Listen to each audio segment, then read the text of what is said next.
All right, wrong camera, but okay. Let's go with camera one. Ha ha. Hey everybody. Okay, so welcome back to What She Says Sports. All right, we're back in our typical situation. Okay, so how's everybody doing? How's everybody doing? How's everybody doing? All right, so I hope that y'all had time to recoup from last night. There was some happiness and there was also some frustration, right? Um, Frustration because, Shedeur Sanders, he told us, he said, they want me to fail. I was listening to that little clip earlier today, and he said, they want me to fail, but it ain't gonna happen. And I immediately resonated when he said they thought about Kevin Stefanski. And I said, this young man knows, and I heard him say it to Cam Ward. This young man knows that they don't want him and they don't value him. Now, we've been talking about this the whole way through. And we talked about how it's not easy to exist and thrive in an environment where you're being held back. And we knew he was being held back. And we had a feeling he knew what was going on. But we know 100% of the way now that he knows beyond the shadow of a doubt that they don't want him and they don't value him. And they want me to fail, was the Cleveland Browns itself. Head coach Kevin Stefanski. Did he say that? No, he didn't have to. We know the media wants him to fail. There was no need for him to mention that. There wasn't, because who cares about the media?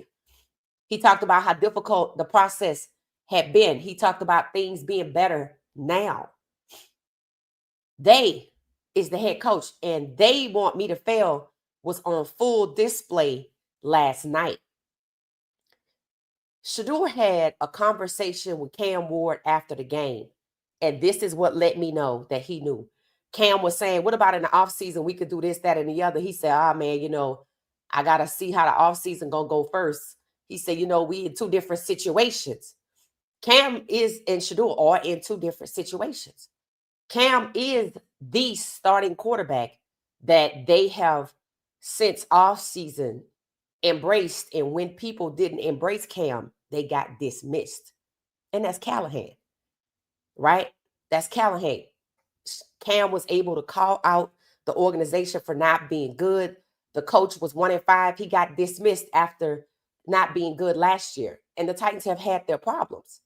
And of course, they aren't probably where they want to be, but we don't even know what the hell their problem really is, right? As aggressive as their defense was, you would think they would have won more than 11 games. And the way I watched them play is totally different. I felt like Cam was in a box a little bit, right? I felt like we didn't get to see him slinging as much as I thought he would have, right? So the point is, his organization acknowledges that Cam is the guy and is working with Cam to be the face of the Browns. There's not all of this, it's this person, that person, we don't want you, we don't value you.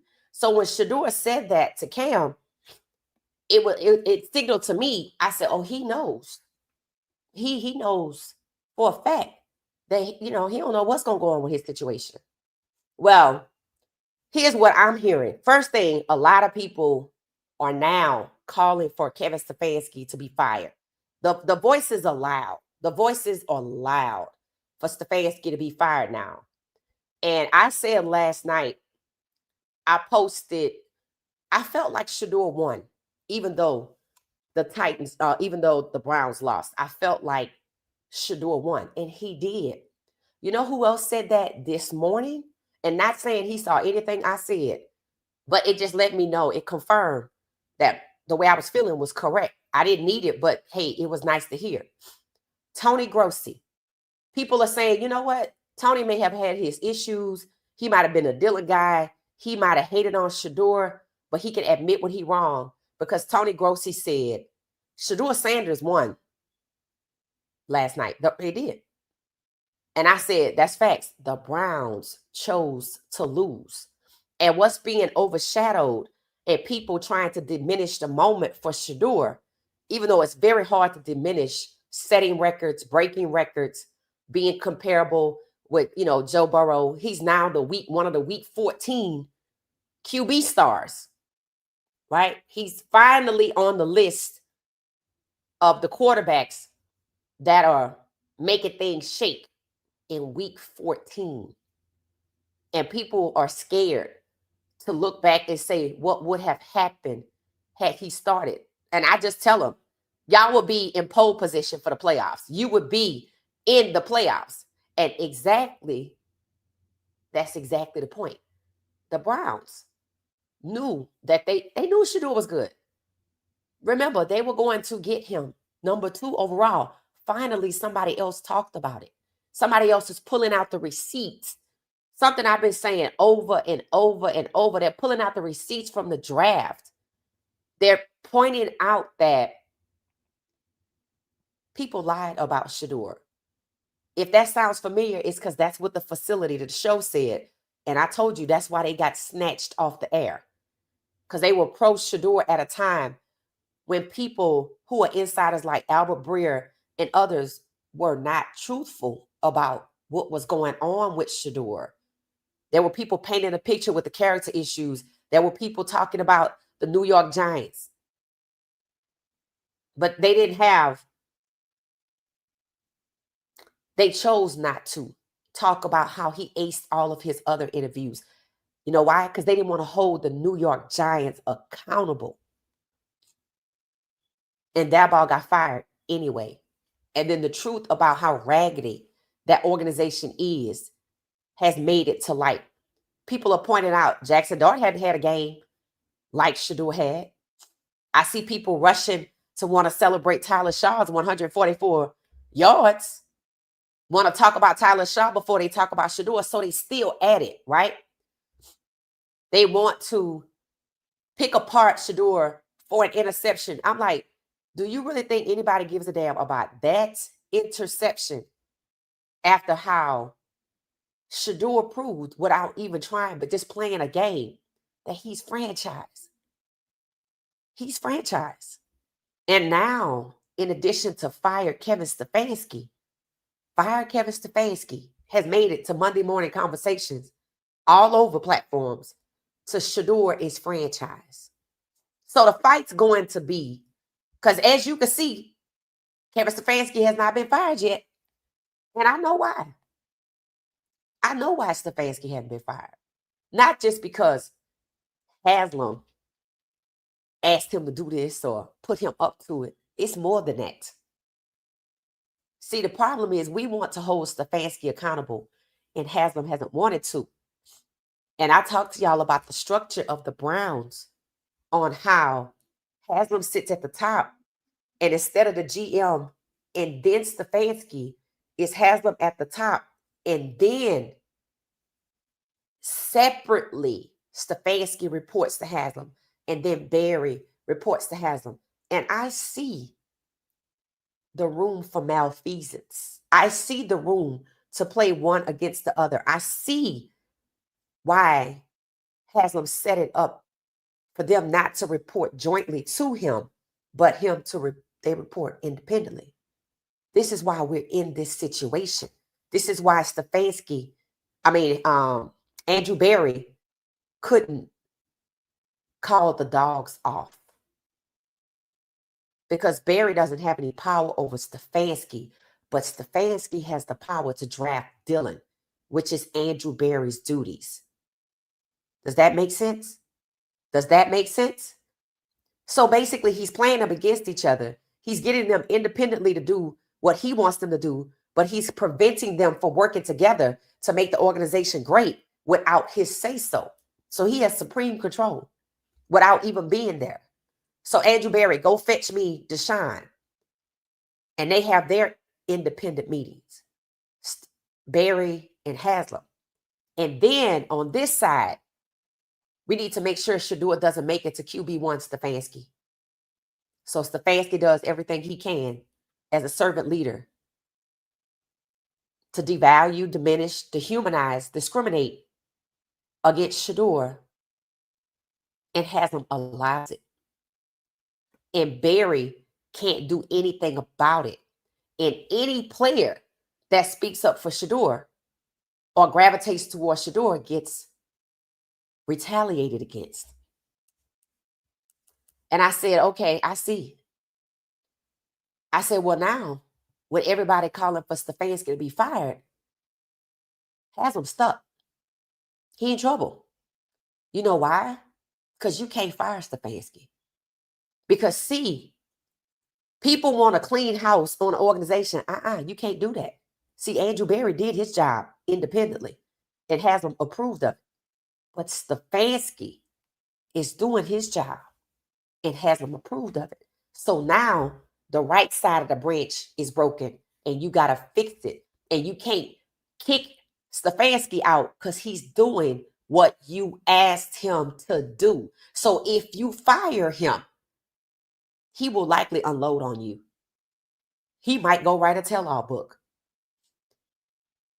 Stefanski has leverage over Haslam because of the way Haslam decided to structure his organization.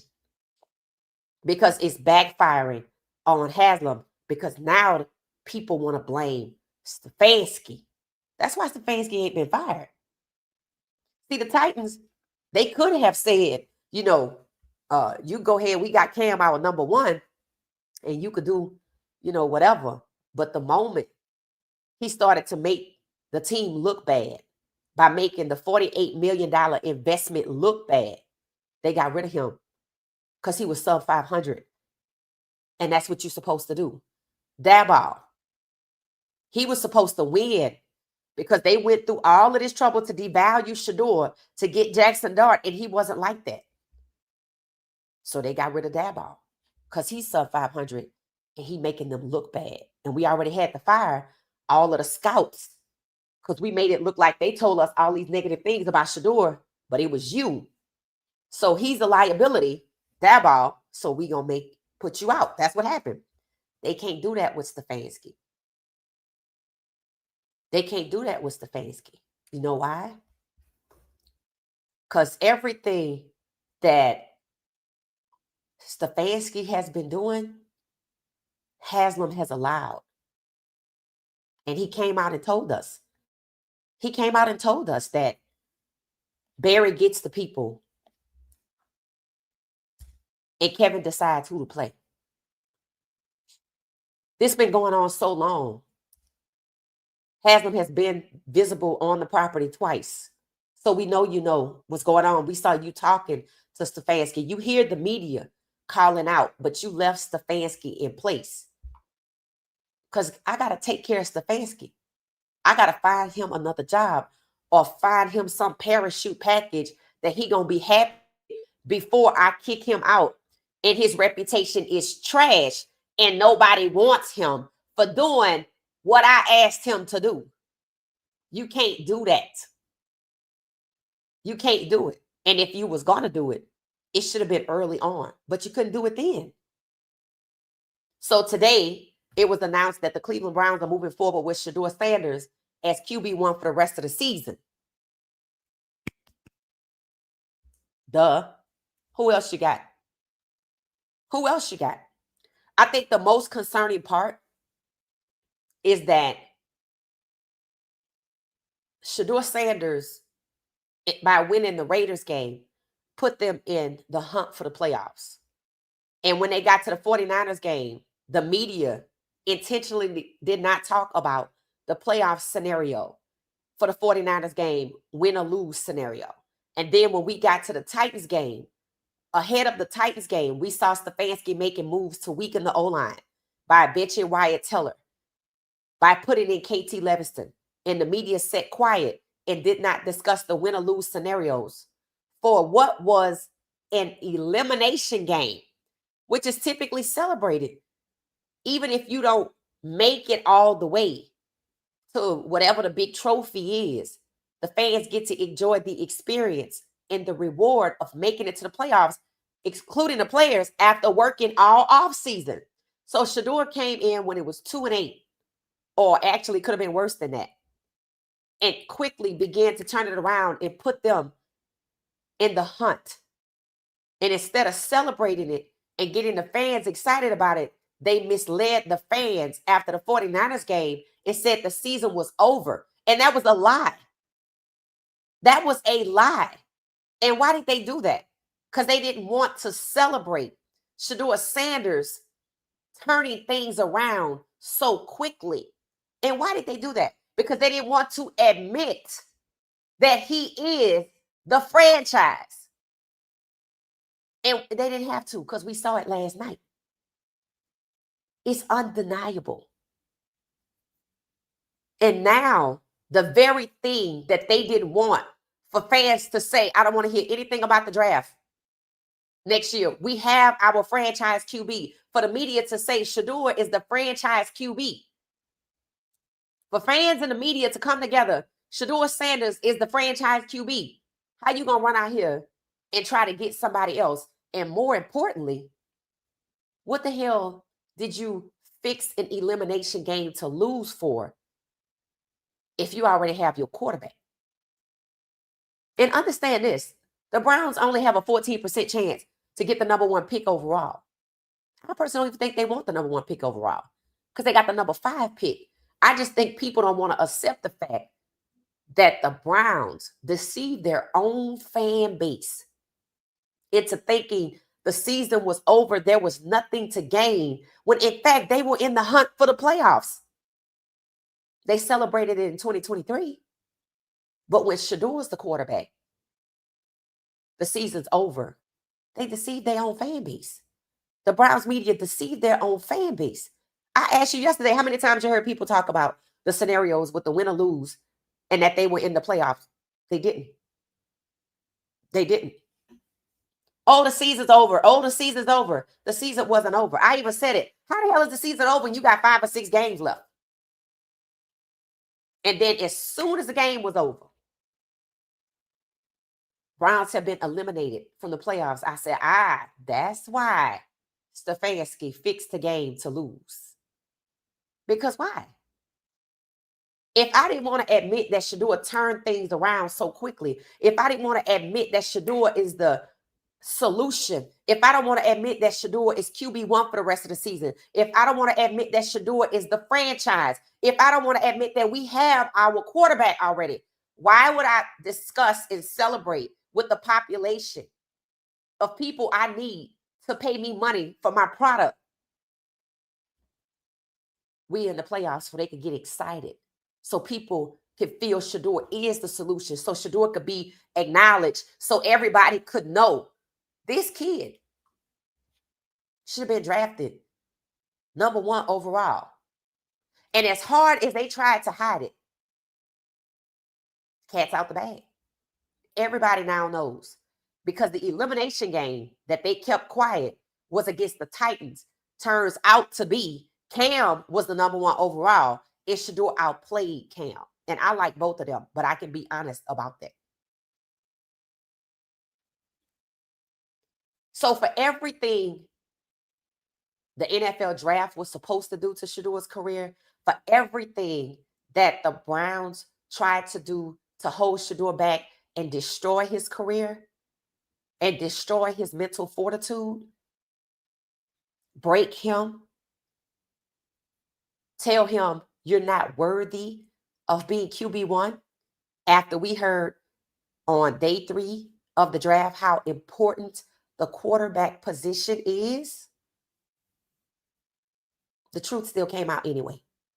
Because you cannot deny greatness. I heard somebody say this before. The cream will always rise to the top. Yep. Setbacks will happen.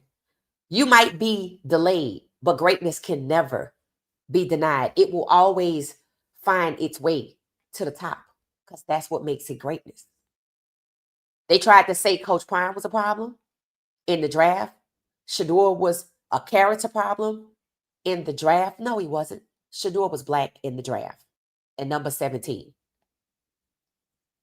making it historic for black quarterbacks to be the majority. For you to see the game you saw last night multiple times on Sunday with different other black quarterbacks playing each other. That's what they wanted to prevent in the draft. The NFL knew Shedeur was him.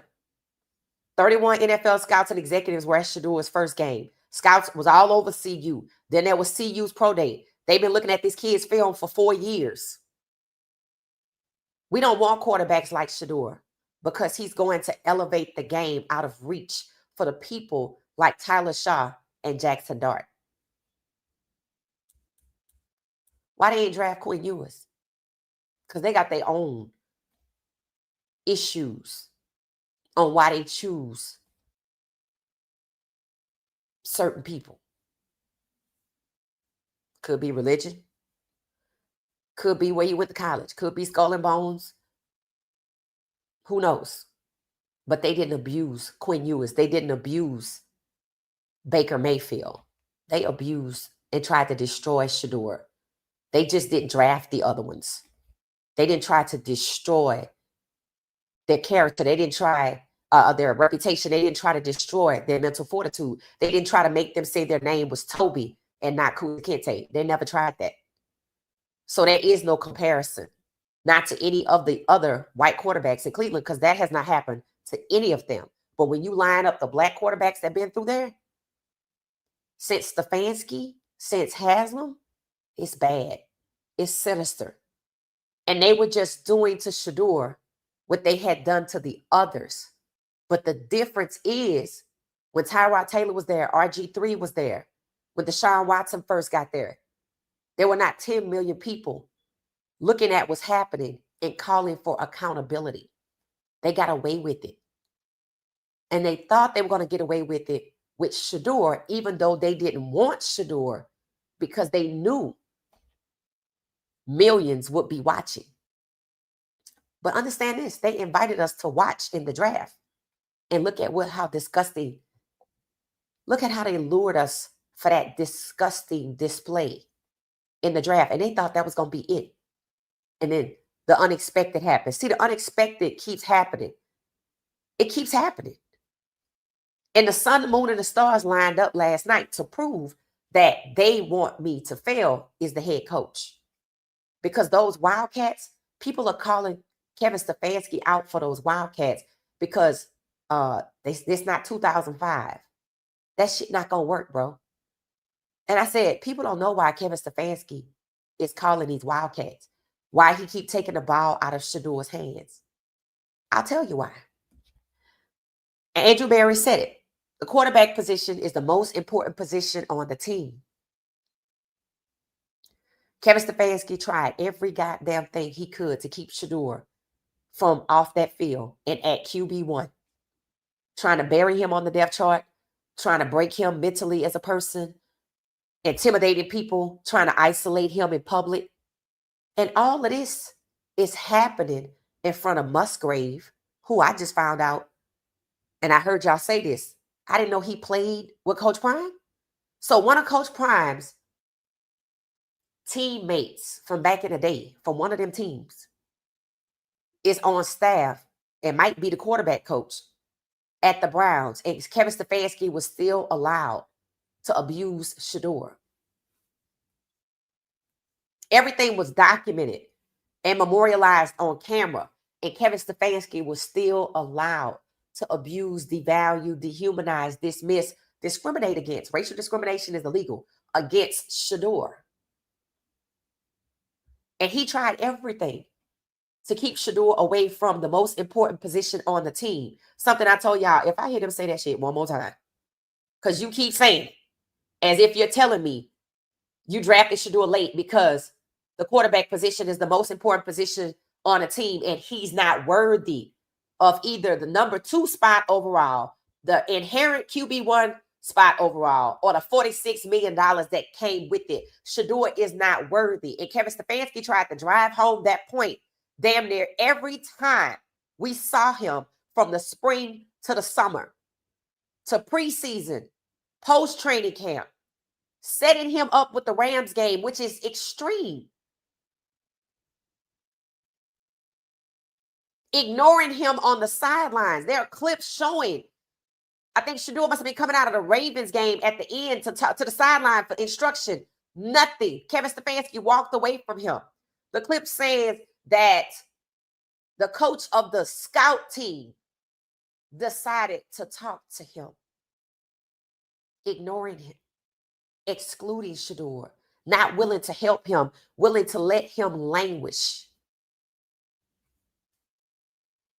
Because you don't think, Stefanski didn't think Shedeur was worthy. It's now coming out. More and more people are willing to talk about it. Stefanski didn't want Shedeur there. So because Stefanski didn't want Shedeur there, like Jeff Fisher, he abused Shedeur like Jeff Fisher abused Vince Young. I told y'all it was the same. This has happened before. Jeff Fisher got away with it. And I told y'all what happened to Vince Young. After they finally fired Jeff Fisher, like people are calling for Stefanski to be fired, you know what they did with Vince Young? Trade and cut, trade and cut, trade and cut. Dismissed. He ended up like the USFL or something like that, or, you know, trying to get his career going, but the damage was done. And the owner, like people thought, drafted Shedeur, gave Vince Young his number to make him feel special. But he was left there to be abused by the OC and the head coach. The same head coach that took out Steve McNair after they were this close from the Super Bowl, winning the Super Bowl, dismantled the team because I didn't bring you in and allow you to get to the most important position on the team. Yes, you are talented, but we don't want to celebrate you. Stefanski didn't want Shedeur to be the hero. So he kept taking the ball out of his hand, thereby minimizing the number of touchdowns that he would have had. But the Wildcats began to fail because they became predictable. And just like Stefanski said when he turned over his headset, supposedly Tommy Reese was calling the plays. If you've played Madden, anybody can call plays, thereby diminishing the impact and importance of the signal caller's role. You ain't doing nothing. So when I keep taking the ball out of Shedeur's hand and putting it in the running back's hand, when I take the ball out of the quarterback's hand and run a quarterback sneak with the tight end, suddenly the position, anybody could do it. You ain't doing nothing. So Stefanski has been manipulating any and everything. He's a monster. To prove his point that Shedeur, we don't want you. We don't value you. And he was allowed to abuse Shedeur. And this is where they messed up. Stefanski was allowed to operate and behave and run the Browns organization from a personnel standpoint of the players in the direct opposite. The direct opposite of all of the corporate messaging that I've been looking at around there. Because Stefanski didn't want Shedeur there. But see, now it's fire Stefanski. And last week, the media started blaming Haslam. So Haslam feels like because I have all of this corporate messaging, I'm celebrating Myles Garrett, I'm celebrating Shedeur in imagery surrounding the city, and I'll take it one step further. I saw when they had the players wearing t-shirts that say inspire change. And they spend some money on everything. They spending the money on these messages, but they don't mean a goddamn thing. Inspire change on the front and opportunity, unity, freedom, equality on the back. You're showing us that you give a damn about all of these principles and tenets of respect and growth and change. But you allow Stefanski to abuse Shedeur and try to break him like Jeff Fisher did Vince Young. So you knew when you got to this point, when you bought this team, you knew you could do these things because they have been happening in the NFL. And you knew that the trick to absolve yourself is to stay out of sight, only be seen optically every now and then. Let everybody know Andrew Berry's role is to get the people. Stefanski's role is to decide who plays. And you stay out of it. And it ain't on you because all of this beautiful corporate messaging and imagery says that Shedeur is the quarterback and y'all are to respect him. So Stefanski is officially on an island. Like I told y'all he was. He's officially on that island. And he has been put there by Stefanski, by Haslam, who is trying to figure out how to fire him. Just cut the cord with no backlash. And why would there be backlash? Shedeur has 10 million fans. If you leave Stefanski in place because you appreciate his off the field work, the toxicity he has created in the culture, which is direct opposite of all of the corporate messaging. If you leave him to do that, the voice is going to get louder and they're going to come for you. So announcing that Shedeur is the starter for the rest of the season, when Stefanski wanted to go week to week, is once again vetoing Stefanski's decisions. So Stefanski's on an island and Haslam put him there. But how do I kick him off without him dragging me down and telling everybody everything I told him, whether it's a text message, whether it was, corporate videos, the secrets? How do I get Stefanski out the organization, get these people off my back so they can come back to the games? Because the tickets are now $7. Is Shedeur Sanders being a starter enough? If Stefanski's the head coach, is he going to keep calling the Wildcats? It's time to back up. Nothing worked. It's time to back up. Stefanski's the problem. And people want Stefanski fired. And if I don't fire Stefanski because he knows where all the bodies are buried, what happens to me? So the Wildcats were a purpose. It wasn't what people thought. I heard Emmanuel Acho say, and I figured out what his problem is, and I wasn't trying to. It just came to me. Emmanuel Acho tries to take the context out of the situation. He looked at the Wildcat play and said, honestly, it's a brilliant play, but not in this context, Emmanuel. And I said that. I said, you cannot separate context from reality, Acho. This was a horrible play for the situation. Shedeur kept them in this game, turned this thing around, just like he got them in the playoff hunt. And Stefanski did everything to make sure that they didn't win that game. He fixed that game so they could get kicked out of the playoffs. And I said to myself, watch, they let Shedeur play ball now. Because we didn't want to go to the playoffs. We don't care if you play these last 4 games because they tough. They difficult. They're not easy. And Shedeur probably could beat the Bears. I haven't watched them. I don't know what they got going on. Right? We see a lot of cheating happening around here. So I'm not going to say he can't win. He probably can. After what I saw last night, and that was 75% of Shedeur, because in the beginning of the game, they held him back. And at the end of the game, they held him back. So he was himself 3 quarters. But if they let him play ball like they wanted Tyler Shaw to do last night, and they celebrated Shedeur like they did Tyler Shaw, the most Googled person, sports person out here, would be the face of the league. And everybody on other teams would want to see him play. But that's already happening. But that's what they tried to prevent. We don't want quarterbacks like Shedeur. And then what they tried to prevent, instead of paying him $46 million, and now they want to put him out here for $975,000. And they already rigged the game so they could lose the playoffs so he can't get the celebration. Now you're black.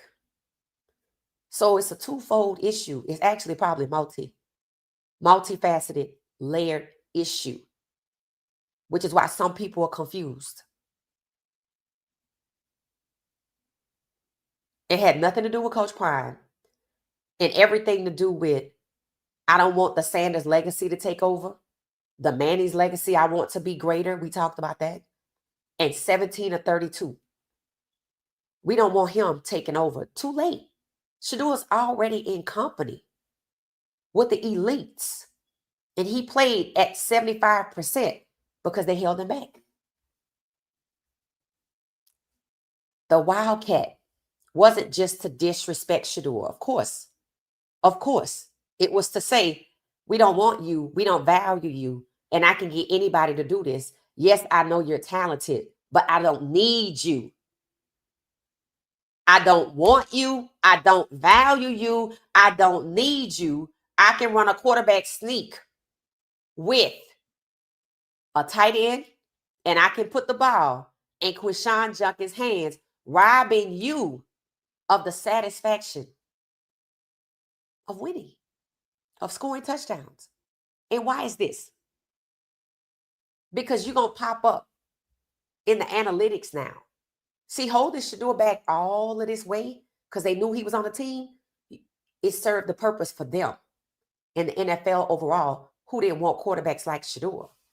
When you look at the QBR rankings, you look at the rankings of the quarterbacks, they use their stats in totality for the season up to week 14. Now, Shedeur's already popped up on week 14 stats as like number 2, the best quarterback. He's already the number 1 or the number 2 quarterback for week 14. Now, you go back to week 1 and he gets to play his game. When you look at the rankings for who the best quarterbacks are, guess who's in the top 5 or the top 10 possibly? Shedeur. But right now, he's totally left out. And another way they do this is by reducing the number of live action plays Shedeur gets to have called for him. So if I keep taking him out of the game and then I'm weakening the O-line and I'm putting the ball in Quinshon's hand to run, or I have the plays called for Shedeur to turn it over to Dylan Sampson, but it turns into a run because he don't make it all the way, so now I got to be a Wildcat. I'm reducing Shedeur's impact. Thereby, it's manipulation, but I'm trying to prove we don't want you. We don't need you. We don't value you. We're not going to let you win. So even after this game, when Shedeur says to Cam, when Cam asked about the offseason work, and he said, yeah, man, I got to see how the offseason go. You know, we in 2 different situations. Facts. Because Shedeur's smart enough to know, and I picked up on it when he looked at Coach Prime with Stefanski. Shedeur's smart enough to know even that poster on the wall was posturing. It was beautiful, but it meant nothing. Because look at how Stefanski was allowed to sabotage him. So that was posturing. And Shedeur knew that Stefanski seemingly greeting Coach Prime with warm welcome, which is why he looked. He wanted to see what that was going to look like because he already knew what the game plan was going to be. And he knew that Stefanski has been posturing the entire way, ignoring him, retaliating against him, turning the locker room against him. I mean, the whole Jerry Jeudy situation was just the week before. And when Jerry Jeudy scored and Shedeur and Jerry Jeudy had their kumbaya moment, how many times you see Jerry Jeudy after that? That's why Shedeur responded to Cam like that. And that's what let me know. He knows they're just posturing.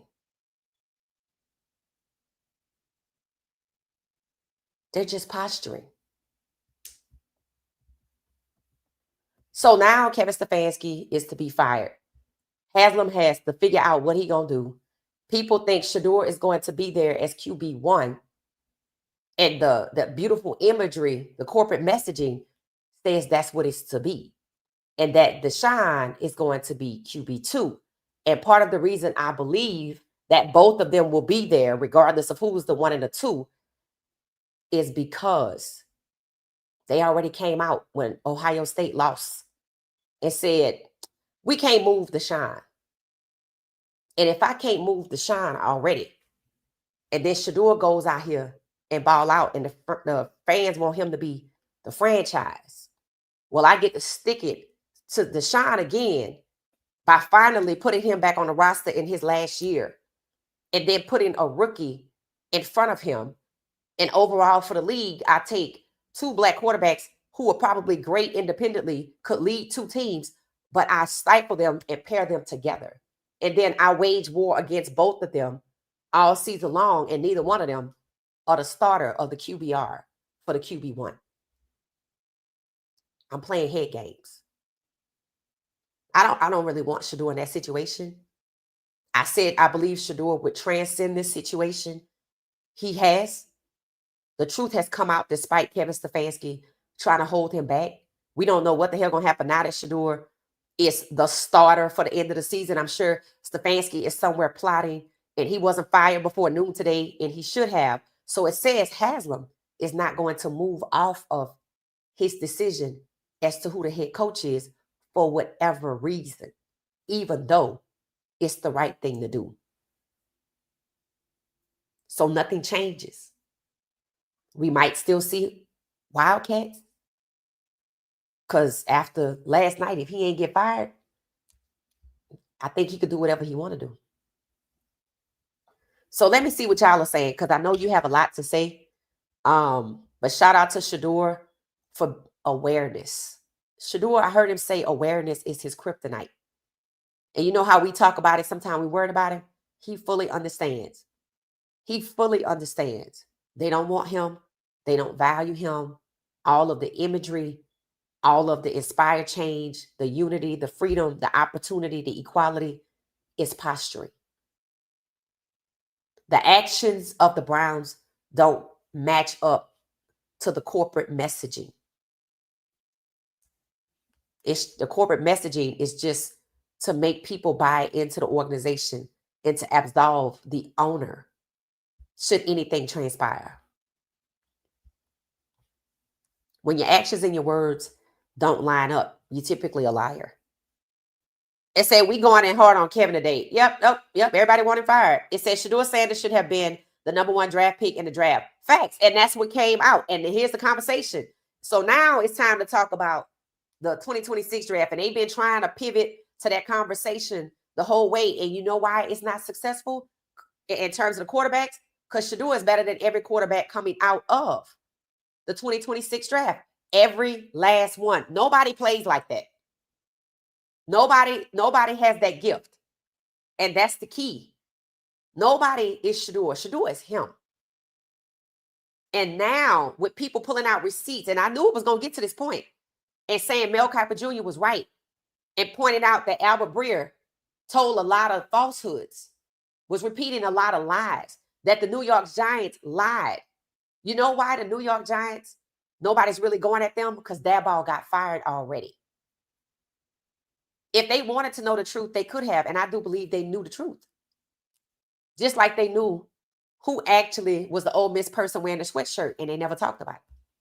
They knew the truth the whole time. They just wanted to paint a picture, and they wanted the public to buy in that Shedeur was this bad person who was unruly and hard to get along with and wouldn't make a good teammate and wouldn't be a good leader and isn't cerebral and doesn't have legs and has a weak arm.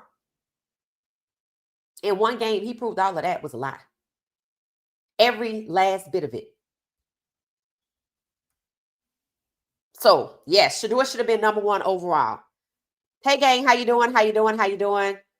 How you doing? How you doing? How you doing? By design, it said Kevin needs to be fired for thinking Dylan was ever better than Shedeur.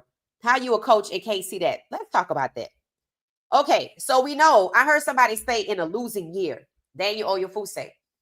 He said something about a losing year. I said, Daniel, it needs to be discussed why it was a losing year with your franchise quarterback right there. I'm like, Everything Shedeur showed you last night, you could have had from week 1. Because Kevin Stefanski, as has been pointed out, didn't help Shedeur do shit.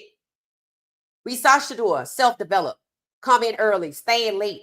The Browns only make course corrections when the pressure mounts or when the publicity gets too loud for them, the negative press. That's the only time they correct course. When the fans boycotted and hung back from the game, what did they do the next game? Brought out Outcast. How many times have you seen that halftime show? I haven't seen it. I haven't even heard anything about it, which is crazy to me. But maybe that's how it go. But I don't know. Somebody that just got into the Hall of Fame, you would think,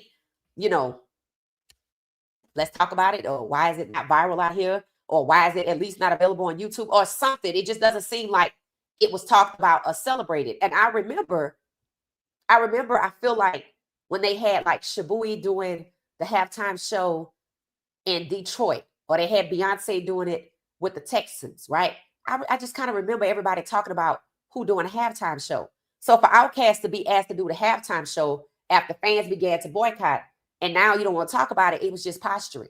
That's why when I was interviewing a guy, I said, "Are there no rappers in Cleveland?" And he said, "Well, they just got inducted to the Hall of Fame, so it makes sense." I'm like, "Oh, okay, whatever. We go with it, right?" It don't make sense to me. It don't now. All I'm seeing is posturing, imaging, corporate messages. We're not racist when they, in fact, are very much so. Leaving Kevin Stefanski to act like an overseer is racist. And understand this, the whole Dylan thing. Let's talk about that. Dylan was never going to help them win.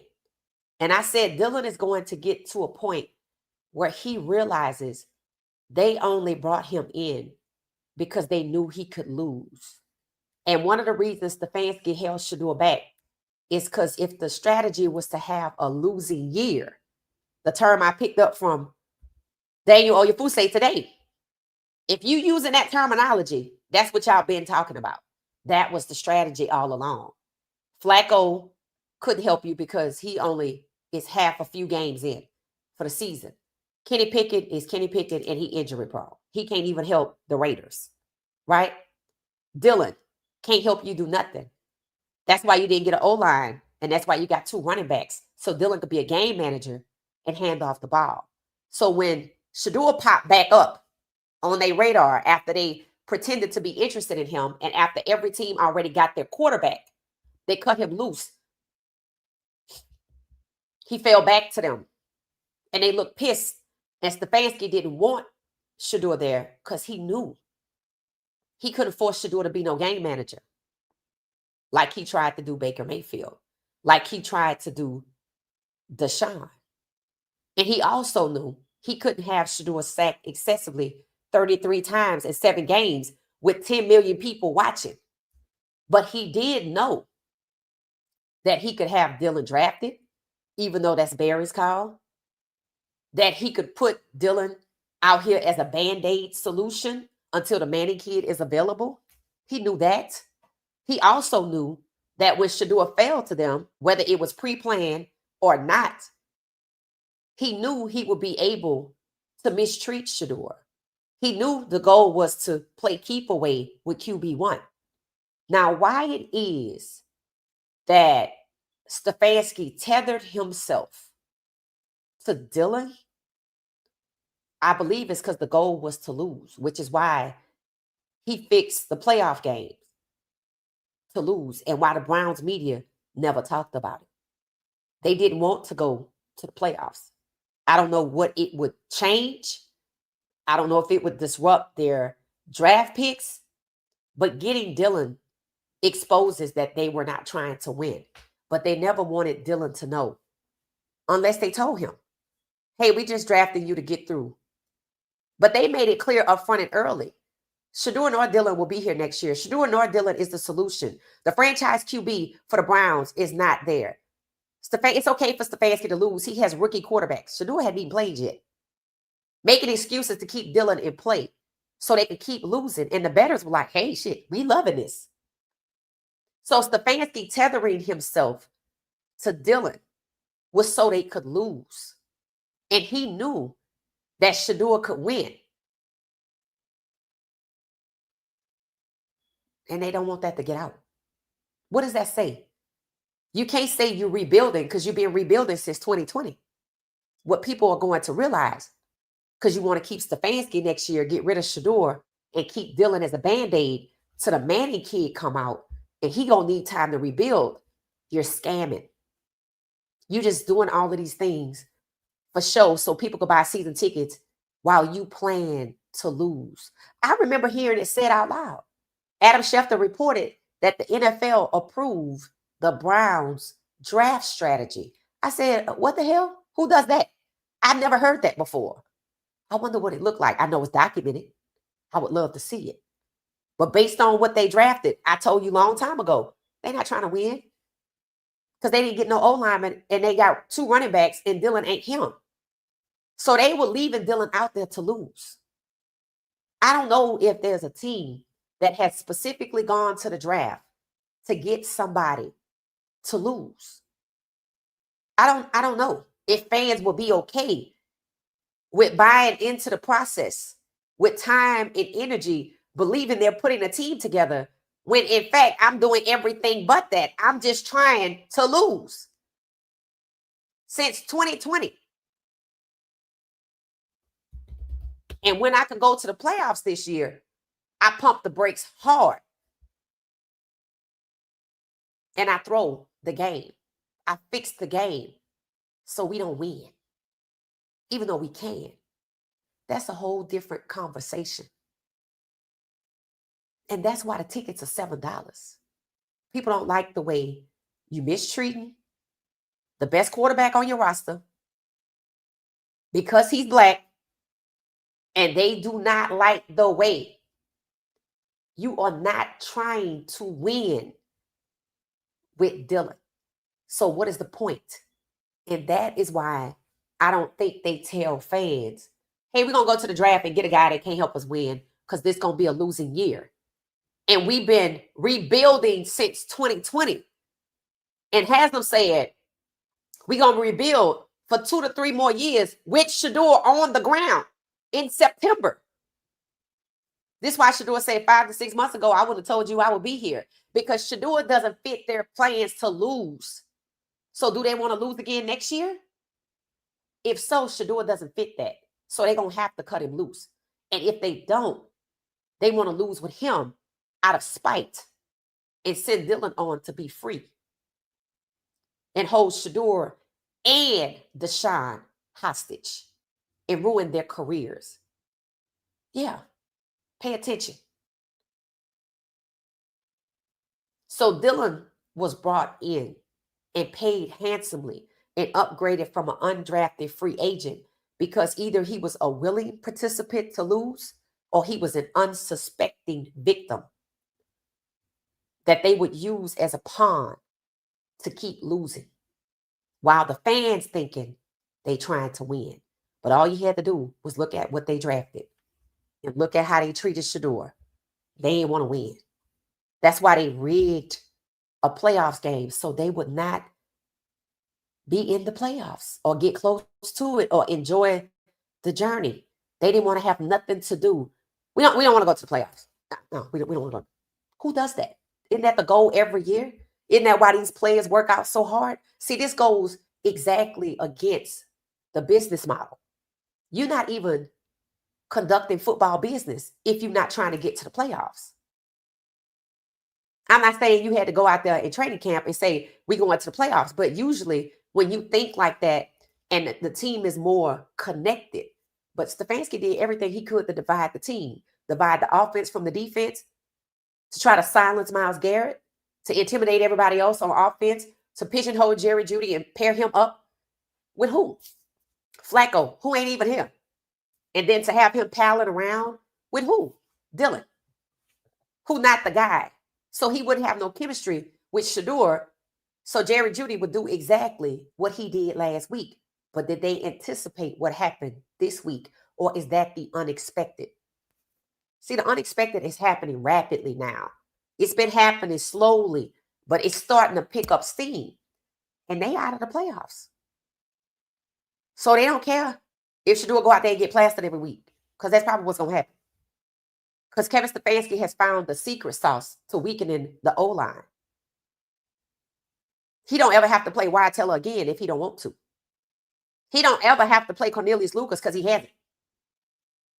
And everybody can keep doing what they've been doing.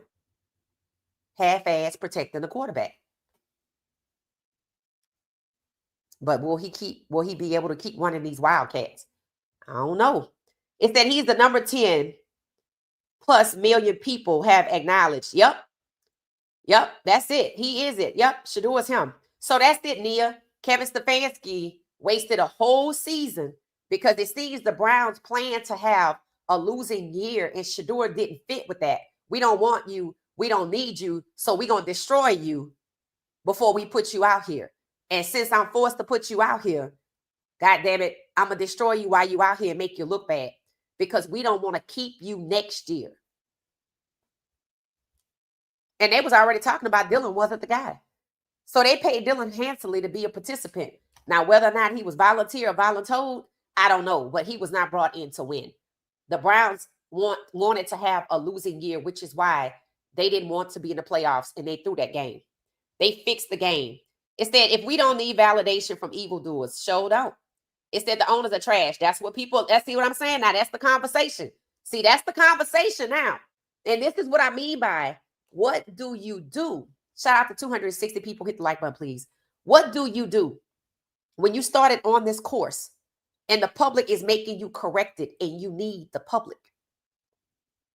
If you wasn't in cahoots or couldn't get exposed, you would have fired Kevin Stefanski because the heat is on. It's getting hot in here. Understand that. It's getting hot. But since you in cahoots, you stuck. You stuck. Because see, now you either got to go find Stefanski another job, and then that become another problem over there. And then people going to see the pattern, and it's going to be a problem. But you got to get the heat. Stefanski. See, Stefanski hot. Right? He like an object somebody stole from the store and they want to sell it to you. Nah, I'm straight. I'm straight. A liability. I ain't going down for you. But now I got to offload him. Because the public, the heat, just like Jerry Judy. You see he got on one accord with Shedeur. He like, the heat is bad. Stefanski can't withstand the heat by himself, but he can with Haslam. And this is why people are now starting to call out the owner. Let's see how long that lasts. We still got a few more games. Hey, community, how you doing? How you doing? How you doing? It said they want me to fail. Facts. They is Kevin Stefanski. Facts. And I find it very interesting that there are people over there that Coach Prime knew who could not stop Kevin Stefanski, whether it was Andrew Berry, who always coming to be proud of Shedeur, and I didn't see him after this game.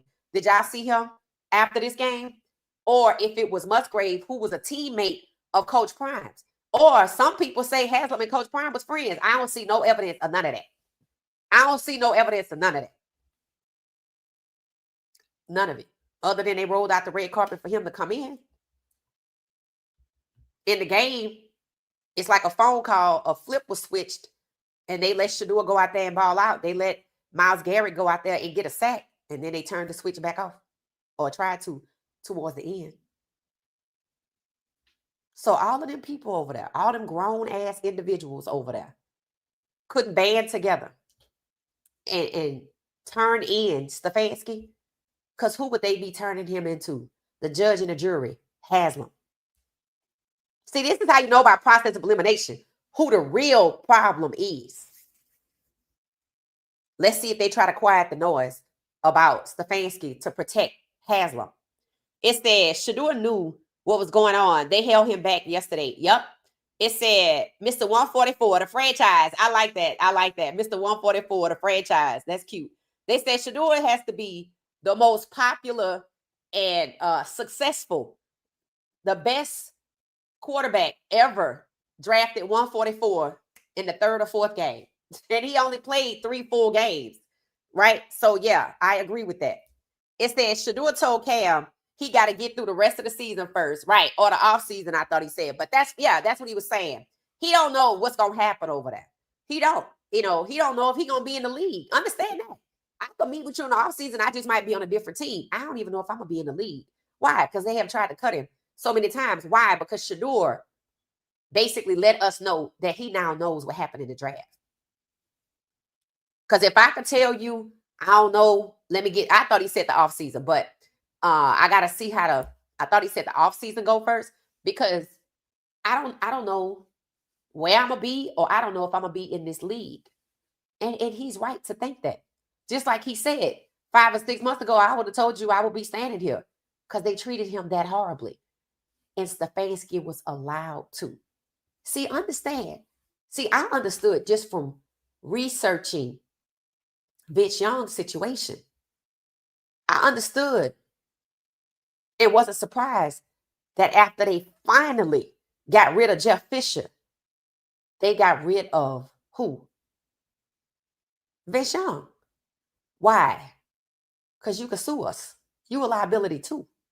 That's why the way Shedeur been moving, right? When people say ask, because people now saying Shedeur need to ask for a trade. Shedeur, no, he can't ask for no trade. That would derail this entire situation. But guess what should be happening? Teams should be lining up to get him. And if they don't, it tells Shedeur that they still colluding against him. And if he asks for a trade, they're gonna retaliate against him, and it's gonna be career suicide. So don't bring up that option. There's only so many ways he could maneuver through this to transcend it. Now he could treat it like with Jerry Jeudy, and Stefanski stays and keeps his job, and then Shedeur just keep it pushing and go out there and play football, and that's it. That's it. And that's probably what's gonna happen. Stefanski already back on the podium talking that talk. He this, he that. He doing good, but he probably want to learn. I'm like, shut up. Always talking about what Shedeur need to fix, but never talking about how great Shedeur is. He should be excited to have a quarterback like that, but he's not. I don't know how Stefanski's married. His wife has to absolutely be under his thumb, because if she had any shine of her own, oh Lord, bless her. She can't probably do nothing. Like, just get the kids, because he doesn't seem to appreciate anybody else being smart in the room. And when people have to be the smartest person in the room, sometimes they're sociopaths. Yeah, it's their way or no way. And Haslam created this mess. So, yep, it's on Haslam now. Fire Stefanski and sell the team. Yep. It said Kevin said they practiced that 2-point conversion on Friday. I want you to know, how did it go?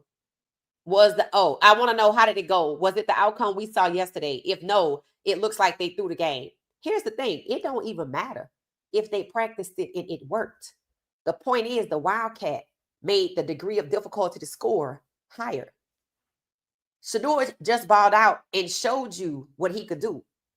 He only practiced the Wildcat to let Shedeur know, we still going to take the ball out your hands. That's all. I mean, honestly, that's it. The Wildcat wasn't easier. It was more difficult. Why? Because they have used it multiple times and people have caught on. It's not like it's some trick play. And Quinshon Judkins is not a goddamn quarterback, and that was evident yesterday. So Stefanski taking the ball out of Shedeur's hand and making it seem like anybody could be the quarterback when Shedeur's the quarterback was an epic failure.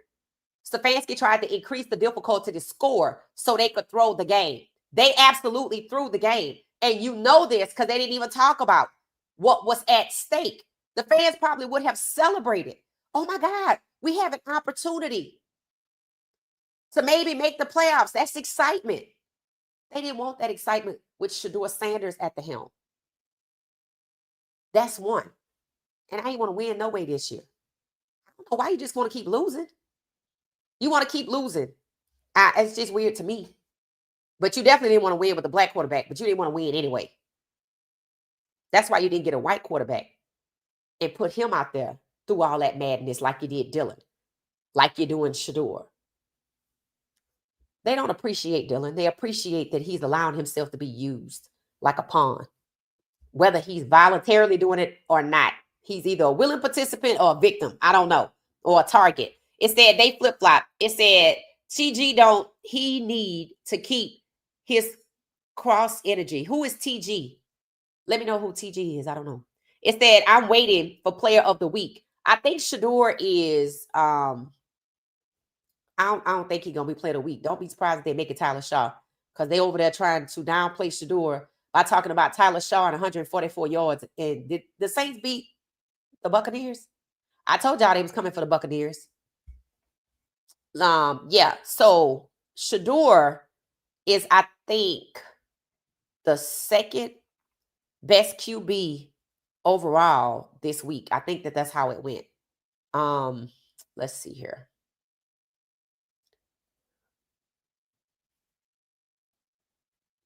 Is it full screen? Let's see.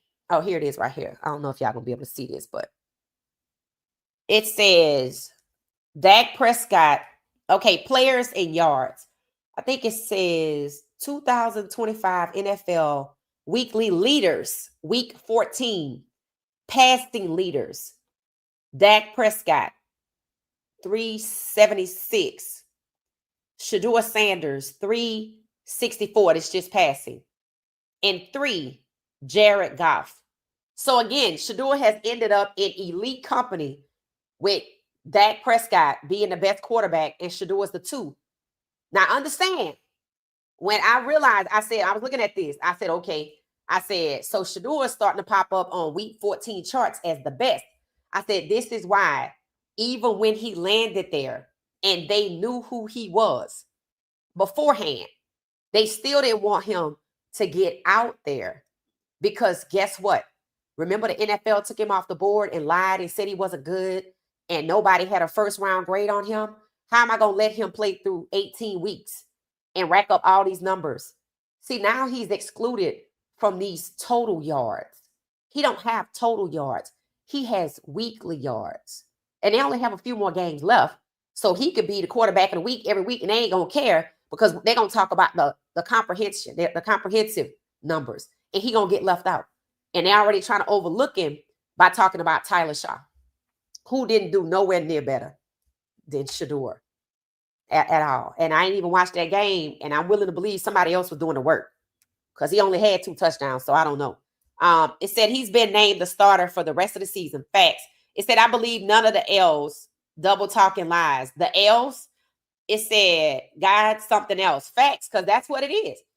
When I say it took the sun, the moon, and the stars to align for Shedeur to ball out like that, when they refused to let him throw the ball 5 times at a time when he playing against the number 1 quarterback overall, it proves he was number 1. But they let the Titans get the win. But Shedeur actually won. And for the Titans players who got together and did like this, I said, it goes to show you how famous Shedeur is. I said, because that was crazy, because Shedeur got 4 touchdowns and 393 yards on the Titans defense. So this was crazy, right? They just wanted to be included in the celebration. How you going to taunt somebody when they got 4 TDs on you? Come on now. He the second best quarterback in week 14 against you. It just proves that the Browns didn't want to win that game. That's why they held them back in the beginning. They didn't want to win that game. Hey, Chad, how you doing? It said, did you see Andrew, the right end that just got, you talking about Andrews that got 30 million? Yeah. You talking about, hey, Spiritual, I'm trying to read this. You're talking about Mark Andrews. Yeah, we talked about him and his contract and how he got rewarded for his services. Yep, absolutely. So maybe Dylan got rewarded for his services in advance. It said interceptions is a part of the game. They know that, right? I ain't focused on no damn interception. I'm like, get the hell out of here. It ain't like they don't throw interceptions, but who out here making these throws? Like Myles Garrett said, nobody else making those throws. Myles Garrett was right. Nobody else is making those throws. I'm like, Shedeur didn't have to be one of the leading quarterbacks. Look at how they've been holding him back. Hell, before the game this week, he had only thrown the ball 24 times. And you know what I heard somebody say? And this is how you know they thought about this. This is a strategic objective of theirs. Somebody said, Shedeur is getting better every week. I said, I said, Shedeur is getting taken out the handcuffs slowly every week. Shedeur been him. Look at the game he played in the preseason with the Panthers and look at last night's game. Just as talked about, just as amazing. And that's how you come out on your preseason debut. first NFL game of any kind with no first team reps and you were thrown into the game the day before. They even put Tyler Huntley out there with the first team before you because they didn't want you to have no chemistry with the first team because that would increase your chance when you hit the field to look good. And you ain't even needed. And your teammates setting you up and you still balled out against your own damn head coach, against your own sorry ass O-line, against whoever decided they didn't want to hold on or catch the ball. All of those drop passes, whether it was intentional or accidental, you still balled out. So all people could do is respect you and your greatness. Now, no, they ain't got to want it. They ain't want it with you coming through the door. They knew that before the combine, and they made up all of these narratives to try to convince people that it was justifiable not to draft you and pay you $46 million. Understand, I'm waiting to get to the chapter that says, run me my money. And we're going to get there because they know 10 million people, they can't kick him out this league now. That's why they couldn't cut him. And I told people, I said, y'all keep talking about them going to get Mendoza. I said, first of all, they got to pay Deshaun $46 million. I said, and I don't know what fool you are to have gotten Shedeur, regardless of how it got to this point, for $975,000 this year and about the same, or maybe a cool $1 million next year. And you know he could win, but you don't want to win. And you're going to let him go to another team and prove what Baker Mayfield has proved, that y'all were the problem. Because if you wanted to win and you could, that's your man's. But if you want to hold him back on the bench, you're going to have to deal with about 10, probably 12 million people by the time we get to that. Because Shedeur converted a lot of people. Tony Grossi's a damn fan now. But at least he could admit he was wrong. That's what people say. You know what? I respect Tony Grossi's decision to admit he was wrong. See, some people want to say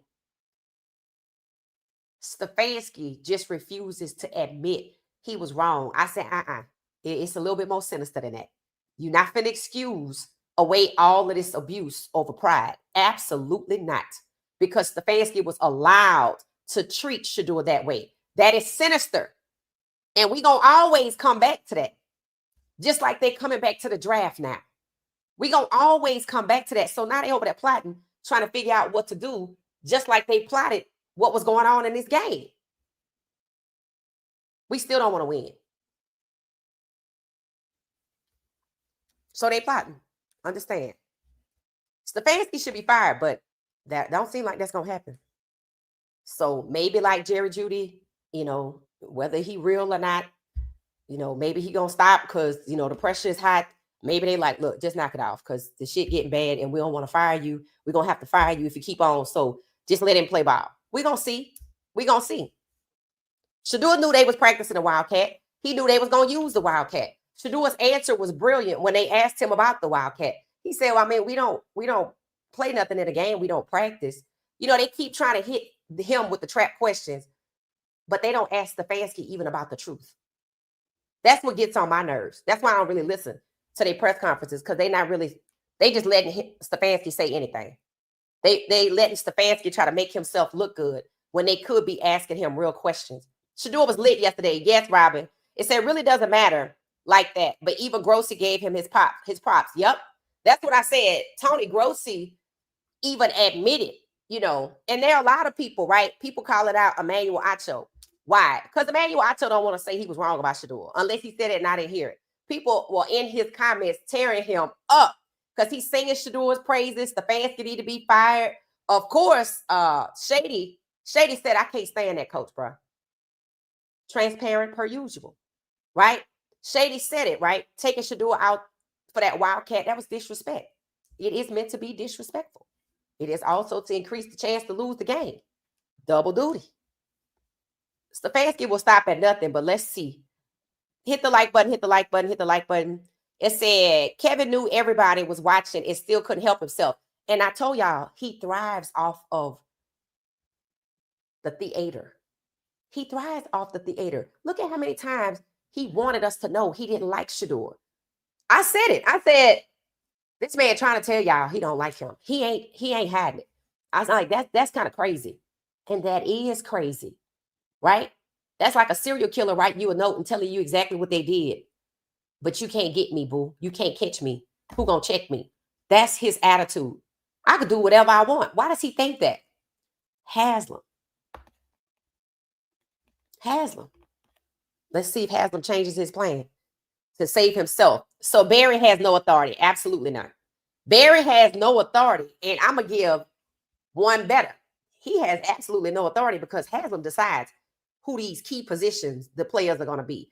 Haslam brought Barry to Ohio State. Haslam told Barry, go get me Deshaun. Haslam allowed Stefanski to draft Dylan. So Barry is not in melanin only.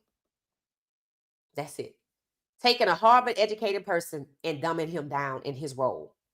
I hope the money's worth it because they making you look dumb as hell. You too smart for that shit. I could see just from the trades you made, you too damn smart for that. But that's what people choose to do. So to hell with it. So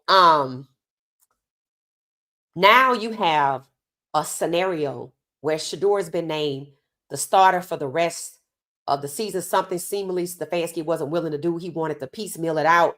They were bringing back Deshaun. People was feeling like Deshaun was going to get in. But the corporate messaging is back. Shedeur stamped. I wonder if the picture's still on the wall, but they got to change it because that was for the Titans game. And even the place had embraced the dogs, the hungry dogs. They had even embraced that, right? Which made you think that they were rolling with Shedeur. But then they let Stefanski get out there and show his AZZ.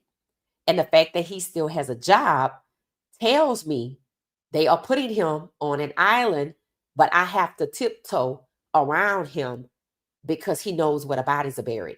And I do believe that is why you heard all of that language last week in conversation about Stefanski getting another job.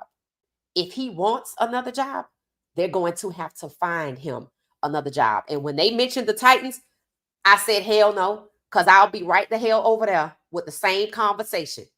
So you better go send him up there to Minnesota or send him over there with the Rams or the 49ers where they don't have no black quarterbacks. But send it Stefanski. Just like they trying to swap Gruden for Stefanski. Hell no. Hell no. And now you want to send Stefanski to go disrupt Cam? Hell no. Absolutely not. And the fact that the defense played lackluster, that's what told me. I said they didn't want to win this game. I didn't understand their motives until as soon as it ended. Hell, but when I blinked up, the Browns are eliminated from the playoffs. I'm like, well, there you go. Because they didn't even talk about that. I've never seen a team be 2-8. And when they switch quarterbacks and things improve, they become in the hunt for the playoffs and nobody celebrates it. They don't even want to engage the fans to even think about it. Just the journey. You know how much money you can make from that? Them stands would have been full if they would have known they were vying for the quarterback, but people just tired, right? The fans are tired of the corruption. This is a problem for Haslam, whether Stefanski's there or not, because before Stefanski was there was corruption. Hugh Jackson is incentivized to lose, according to Hugh Jackson.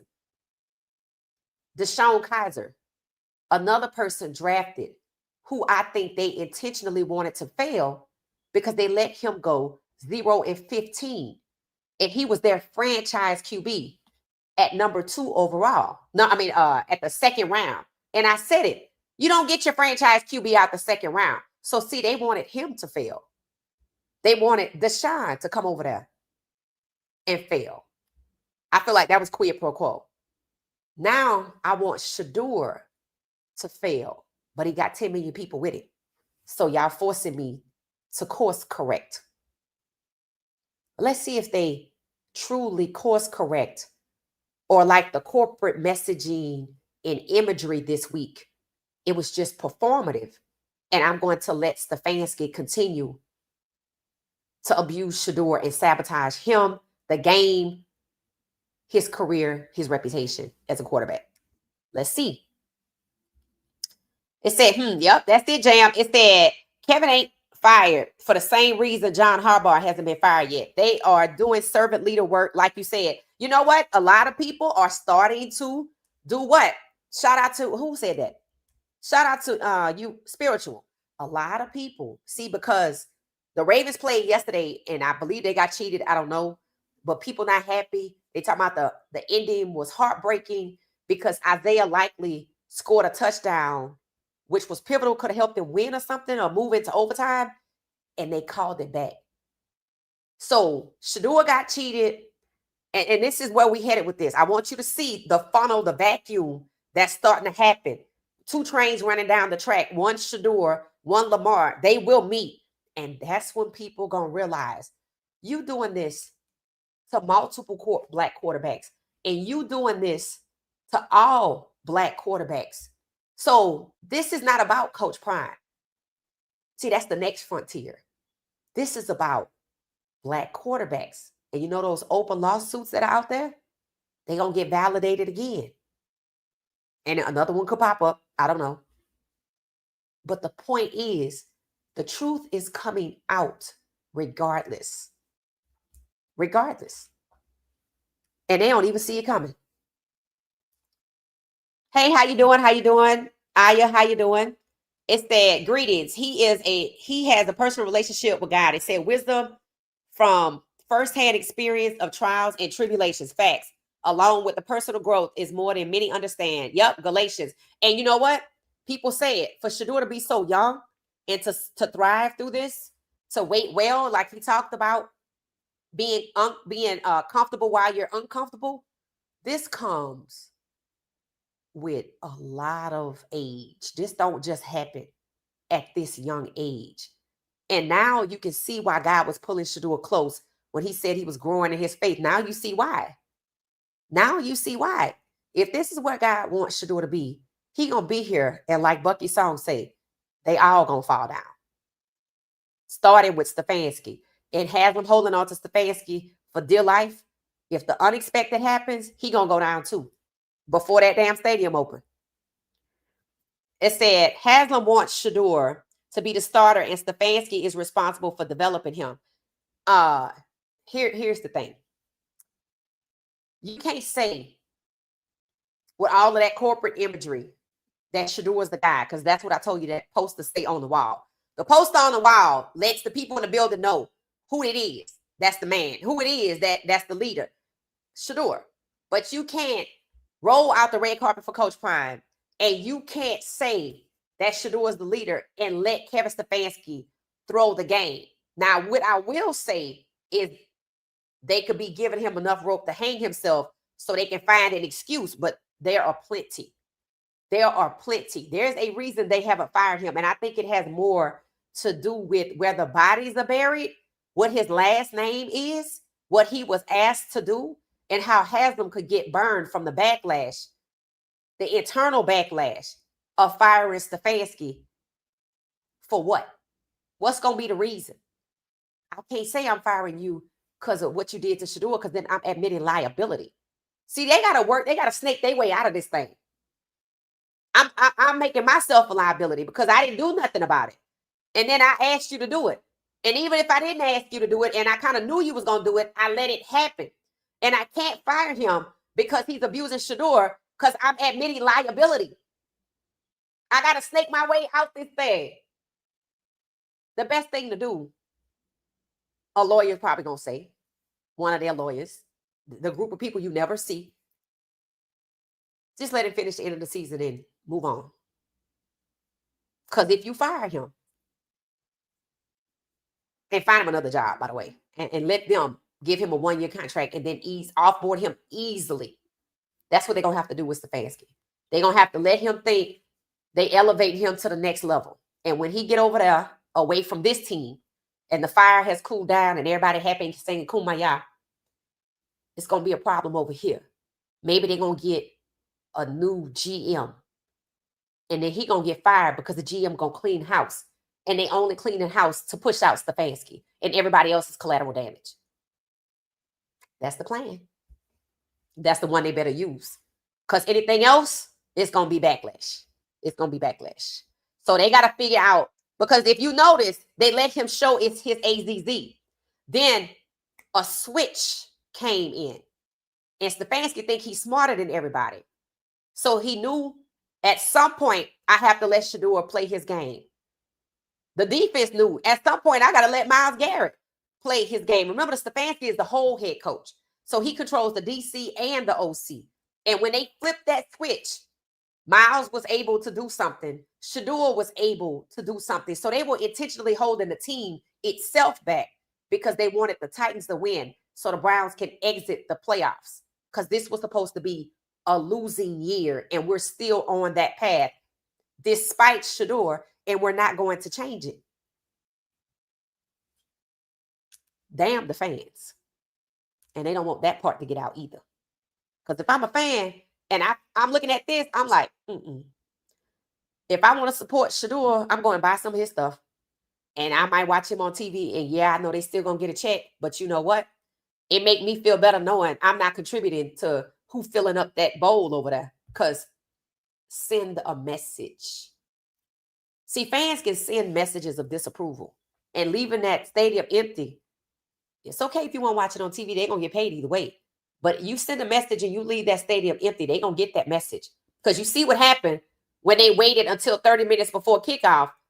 Outkast came next. Now, they could have got some country and western people, but they chose to get Outkast. Why is that? Why is that? I never knew them to be a crossover group. Maybe they are. But why did I get Outkast? Let me know why they got Outkast. See what y'all thinking. It said, exactly, it's time to apply force to that owner. It said, boycott the franchise until Stefanski is fired or traded. Right. Too many Chiefs. It's only one Chief, to be honest. It's really not too many. Because, like I was saying, the defense was slowed down. You could see it. Just like in the 49ers game, it was the same way. I think Myles did he have one sack each game where he could have had 2 and 2 or 4 on 1? It's like he wasn't allowed to sack Brock Purdy that much. He wasn't allowed to sack Cam that much because the outcome of the game would have been different. And if the Browns were already in the hunt for the playoffs after the Raiders game, had they won the 49ers game and turned around and won the Titans game, Shedeur would have won 3 games back to back. And we wouldn't even needed this game to know he was the franchise. But they disrupted that. So that's why this game was the one where the truth came out, and it was against Cam. That's God. Only God can make that happen. Y'all keep holding him back. Y'all keep holding him back. Okay, then I'm going to pick a game that's going to prove more than that he's your franchise player. It's going to prove he was the number 1 player overall. And when y'all keep playing with him, then I'm going to let people see that you do this to all black quarterbacks. And they're going to look at Lamar and Shedeur side by side. I'm starting to hear people saying Harbaugh got to go. They starting to realize. What did I say last week? I don't know what the Ravens fans on, but they been had a case. After that missed pass, that drop pass, bro. I did a live stream on that. And I was like, Lamar Jackson, you are going to have to ask yourself, do the Baltimore Ravens want to win with you? And the answer is no, because they were going to trade you rather than give you a 2-time MVP, a guaranteed contract, but they gave one to Deshaun. How was that for gratitude? Respect. He got retaliated against. In his free agency year, 32 teams stood against him like 32 teams stood against Shedeur. You think this conversation is one that they want to get amplified? No. Absolutely not. But that's where we headed. That's where we headed. It said that's why he traded Flacco. You talking about Barry? That's what people are saying. That was Barry's only leverage. The only thing he could do to shake things up, because Stefanski get to do what he want, and he get to do what Haslam want. Because of the reporting, the hierarchy, the way they set it up. Flacco was probably ready to go after he got benched, which was Stefanski's doing. And they just plucked him out. And Barry got back the 2 5th-round picks he used to expend on Shedeur. And understand this, y'all probably onto something with about Barry trading Flacco. Flacco left with a 6, but then he went over there to be a starter. Rumor is they wanted Shedeur first. And Barry was probably told by Haslam, nah, we can't because of the owners. Nah, we ain't ready to get out for him yet. So no, don't worry about that. You do anything else, but no. I'm shocked that Haslam would want Flacco traded. That surprised me. Because I know they went and got Flacco to be a Band-Aid because they had him sharing a locker with Jerry Jeudy. So he was supposed to be there at least through halfway of the season. But moving him out the way shook it up and it exposed Dylan. And I can hear Barry going to Haslam and talking over dinner. Well, we got Shedeur. We got those 2 picks back for him, and we could probably trade him and get some good picks for him. But he got to play first. Oh, he got to play first. Yeah, he got to play first. Not, have him know that, but he got to play first. So maybe you could talk to Stefanski and see if we could get Shedeur to play, because we need to increase his trade value, because we need him to outproduce his draft stock. If he talked to him, that's how he got to say it. It got to be his idea. And then what happens, right? Shedeur gets in, and then Haslam starts vetoing Stefanski. Because when they say the Cleveland Browns say that Shedeur is going to be the starter for the rest of the season, I already explained to you that these two sit side by side and don't have power over each other. They report to Haslam, line from Haslam, from each of them to Haslam. So neither one of them can make that call. And if I vetoed Stefanski, it's Haslam. It's Haslam. And why would I do that? Because I ain't gonna let you burn me up too. Yeah, I know I told you to do that, but it's hot. So, but I told y'all a couple of weeks ago, I said, notice how Stefanski kept going to the podium, Dylan coming back, Dylan in concussion, he coming back. And I said, they keep vetoing him. I said, they put him on an island. He's on that island by himself after that game. And you know this because the media who's in cahoots with them are calling for Stefanski to be fired overall, except for, some people. The media in Cleveland is admitting that Shedeur could be QB1 next year. I said, I'm getting ready to turn the chapter, run me my money, because I see the play. I see the play. And then today it comes out, the Cleveland Browns. That's Haslam. There is nobody higher. It is not Andrew Berry. It's not 1, 2, 3. It's these two and that one. So Haslam vetoed whatever the hell it is Stefanski wanted to do. Just like yesterday, Stefanski was showing his AZZ and Haslam made a call and somebody went into Stefanski's ear and say, hey, you don't have to change it up. They want him to play. And like that, the offense and the defense opened up. But they still let him run that Wildcat at the end to lose. Because they didn't want to win. That's why they didn't talk about the playoffs. But that's if that just get brushed under the rug, oh wow. It's that making them compete for control. Right. He playing both of them against each other, whether they know it or not. He just gets supreme control so the two of them don't put their head together and make a decision. Neither one of them can really do anything without him. And it specifically says they report to him independently. I said, he playing them against each other. Because in any other real world, the CFO or the CTO or the COO and the CEO or whatever together, put their shit together and then they go to the one. Haslam is behind all of this. That's why Stefanski still has a job. That's why Stefanski was so bold. But now Haslam got to back out. And the way I do that is I let Stefanski go out there and look stupid for a little while. Somebody make a call. Everybody see the switch. Shedeur ball out. Everybody happy. Everybody hating on Stefanski, calling for him to be fired. I'm over here today, Monday morning, talking to other team owners. Y'all know we're going to have to move Stefanski. He doing what we asked him to do from the draft. So we gotta get him somewhere. So they trying to figure it out. Unless they're going to give him a boatload of money. And he was already rich. So he don't want the money. And if Stefanski is arrogant like I think he is, if he's a sociopath, you ain't going to he ain't going to take the blame for nothing. So you ain't finna just cut him loose.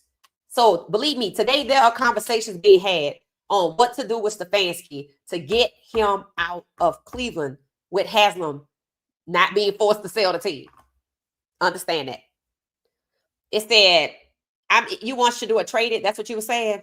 It said, would you agree? The Shedeur interception to me could have been caught by his receiver. Yeah, I think so. It said, why? His receiver, he didn't jump. He fell backwards, I think. It said the safety leaped to catch the interception. That was the worst scenario, tip the ball. Right. I said that. I said the safety didn't have no problem getting it. So I didn't know if Gage didn't jump, but I watched it again. It's like he jumped too high, or he went too early to get it. So he was on the way down when the ball got to him. So it's like he mistimed it. Again, I want to remind you of something about Gage. He was a walk-on, right? And I know there are walk-ons that turn out to be whatever. But this guy has proven that either he's not that guy or Shedeur can no longer trust him. I'm leery of Isaiah Bond because I don't know what the hell he had going on. It's not a coincidence that after Shedeur got 2 touchdowns, nobody wanted to catch the ball. Just like the Shedeur file said, it's just the ball been a hot potato. And they had number 16 in that Shedeur file episode. Ain't no telling what's going to be in that now. But we looking for it. So get it. We ready. So let us know when it come out. We anticipate those now. But I do think he should have caught that ball. And again, with Gage, I would hate to think that like Jerry Jeudy, he was faking it. Because damn, right? But remember, he don't have no big contract. He ain't got no guarantees. Like number 72, he thirsted to be on the team. Again, I don't know what they be saying to these people. Because, well, it seems so easy to convert them, bro. But I think they know who they can and cannot convert. But I do feel like we watched them throughout this scenario work on Myles Garrett. And I saw the look on Myles Garrett's face yesterday. It wasn't, it's like they got him off of standing up for Shedeur by giving him all of the attention. And then he realized they was playing him too. See, Shedeur knew when Coach Prime was there, Stefanski was playing. He knew that picture on the wall was posturing because of how he was being treated, because of what the game plan was. Like he said, they was practicing the Wildcat. So he knew they keep trying to show him, we going to circumvent you. We going to bypass you. But then Stefanski is the one that get bypassed because, he wanted to go back to Dillon. Some chick named Mina Kimes. I don't know why she had a shoulder out. When you're in the sports world, put your clothes on. That's all people could see was her and not listen to what she was saying. But she was saying that I don't think we've seen enough of Dillon. They were actually trying to advocate to go back to Dillon. I'm like, are y'all crazy? See, they don't care nothing about the fans. When Haslam makes his decision, it don't have nothing to do with the fans. All of that imagery and all the money he spends to make the place nice, bring in Dr. Cheyenne Bryant, but still stabbing Shedeur in the back. Bringing in Coach Prime, pulling out the red carpet, but still stabbing Shedeur in the back, being fake in front of Coach Prime, stabbing Shedeur in the back in front of Coach Prime. All of the T-shirts, Inspire Change, all of the messages, all of the bringing in Outcast. Notice all of that's black. So what am I doing? I'm trying to say I'm not racist because Kevin Stefanski made it seem like we are, and I have to fix that. And what I am also doing every time I veto Kevin Stefanski is make people believe he on his own. Yep. But behind closed doors, because he reports to me independently, Barry don't know what I'm saying to Stefanski. So I meet with him one-on-one, and I'm like, look here. We ain't going to be able to be racist like that. We're going to have to put on the hoods and keep it still. You can't say that in front of Barry. You can't. You don't know Barry like that. You think you do. They know enough to know that I have to find a way to get black people on my side. Jerry Jeudy sharing a locker with Flacco told me everything from the jump. I said, they trying to steer his path. And they did. And then they did it again with Dillon. Jerry fell for it. But you see, he got some act right. Now, whether it's authentic or not, I don't know. But they did take him out the game after that. So they know, okay, we can't really use him. We're going to have to work him again. Because they've worked Myles Garrett multiple times. But I think after this last game, how they celebrated him all week, like they celebrated Shedeur in imagery. He was like, that's how his face was like, oh, okay. So that was just some bullshit. Y'all wasn't gonna really let me get out here. Okay, I get it. They don't tell him what he gonna say now. And somebody already posted that in his press conference, he called out Stefanski for the Wildcats, but I didn't listen to it. And you know, there's AI channels out here and people say anything. So, but if he alluded to something like that, his facial expression told me it was coming. Told me it was coming. So it did. It told me it was coming. It said, been waiting for you for a while. Didn't know you were from NOLA. I'm from Lafayette. Oh, okay. Small world. Okay. Okay. All right. Yeah. Love Lafayette. Normally, you know, on road trips, stop there. I'm trying to think. I was trying to think of something. I can't even remember it. But yeah, love Lafayette. It said the culture has to go, right? But Haslam is the problem where the culture is concerned, and no amount of swapping out has Stefanski for Gruden. That means you're not trying to change the culture. You're trying not to get in trouble. See, Haslam does a lot of posturing, right? And it's like he sets things up so nobody knows what he said to Barry. No, you know, nobody knows what he said to Stefanski. I can play one against the other. I could tell, because I asked the question, how long did Barry know that they were not really truly going to get Shedeur? The look on Barry's face at the end of the draft told me he was exasperated with them because Barry was doing all of the front talking for Shedeur to be their quarterback. And at the last minute, they flipped. But I believe Stefanski always knew. So when they started courting Dylan in secret, I think that's when Barry found out we're not getting Shedeur. But they still came up to CU's pro day and did all of that posturing. So that's what you see from Cleveland. A lot of posturing. You can't believe nothing you see because it's all performative. It's all theater. That's why I'm glad Shedeur don't fall for it. It said facts. The receiver ain't jumped at all. He faked the jump feet. And see, that's the part right there. Now, I will tell you this about that. I'm proud of Shedeur. Because, you know, that ball to the corner, you know, the Hail Mary or whatever we call it, we've seen it before. You see, he went to somebody else that he knew could get it done. See, Shedeur knew in that game, he thought he could trust that. See, people, I listened to them criticize the interception. He should have did this. I'm like, Shannon, shut up. I'm like, you don't know, like, Shedeur relationship with Gage. You don't know that Shedeur brought Gage home with them and they worked out together. You don't know that Gage should have been able to catch that ball. I get it. I know why Gage couldn't catch that ball against the Ravens. Because he got bullied because he little. But there was no reason he couldn't catch that ball across the middle that he done caught from Shedeur multiple times. And what did even Tommy Reese said? We were shocked Gage didn't catch that ball because we have watched him do that so many times. I felt the first time in the Ravens game when he got bullied at the end, it's because of the size and he was a rookie and he was expecting to go up and catch the ball, but he wasn't expecting to do what you saw Harold Fanning Jr. do. Oh, hell no. Get out from me. Harold Fanning Jr. is a dog. Gage is not a dog. You got to have that in you. Harold Fanning Jr. was giving me Travis. Travis is a dog. He gonna fight you for that ball. Everybody don't play like that. That's backyard ball, right? That's where that come from. Everybody don't play like that. They go up, they contest it, they get it. You know, they hands both might be locked on it, like with Tillman. What's his name? Tillman? Cedric Tillman. Remember, he was in the lock, but it was on the side. But remember, he was in the lock with the ball and he didn't let it go. See, Gage didn't do that. Gage was too busy worried about breaking his fall. That's why I didn't blame him, because I said that's inexperience. I'm like, he not experienced like that. Travis would have fell right on his body, and Travis would have known how to shift his body on the way to the ground because of experience.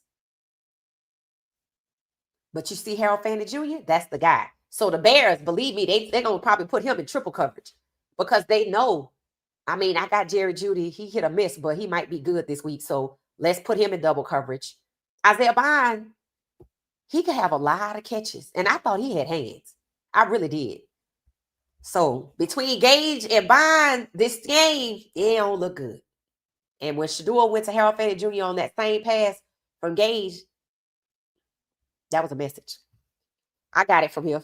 I got it from here. It says Stefanski was meant to be the foul guy. There you go. Well said. Well said. Yes, it's a mess. It is a mess. It's a mess because why is it a mess now? Because it's not going the way we thought it was going to go. We thought maybe Shedeur would have quit. You know, kept leaning on him. We thought he would have quit. Or maybe he would have asked for a trade. And when we broke into his house and got his stuff, maybe we could use that against him. It's not going the way we planned. We thought we had cut him at least by 4 or 5 times, right? People say they should have cut him immediately after the Panthers game because he balled out. So it's going to be hard to put him away. But Stefanski didn't fear because he didn't have a problem setting Shedeur up. But to understand that there are people over there who were teammates with Coach Prime and they couldn't stop Stefanski, I'm hoping that even though I couldn't stop Stefanski because it really was Haslam, I'm hoping they told that to Coach Prime. And that's how Coach Prime knew that Shedeur was going to play in the Ravens game, which meant they knew. And I knew they knew because they lied about Dylan having a concussion. You see, they lie about injuries. And that's another liability that Haslam, the organization, is exposed to by leaving Stefanski in place because he'll just lie like that. Like he lied about Teller. Teller was like, I'm fine. And look at how much of a mess that turned into. Teller mama had to come out and say some things. But then you see in the game why he went to bench Teller immediately. Because he'd been planning all week to lose. He'd been planning all week to take the ball out of Shedeur's hand. But he was supposed to be planning for Shedeur to let it rip. It said the league is also in the org chart downline for what many are experiencing. Stay woke. Yeah, no. See what people don't understand about the league? The league is the owners. That's just really it. The teams are their companies that they individually own. And when you don't have Roger Goodell trying to mitigate these issues, trying to put out statements, we don't want this to happen or blah, blah, blah, trying to go to Haslam and saying, hey, you know what? You're going to have to move Stefanski because it's hurting the brand. Because they gave out Shedeur Sanders' phone number. So the league is in on it. When I say the league, I ain't talking about nobody but the 32 owners who are incestuously close and do whatever the hell they want to do.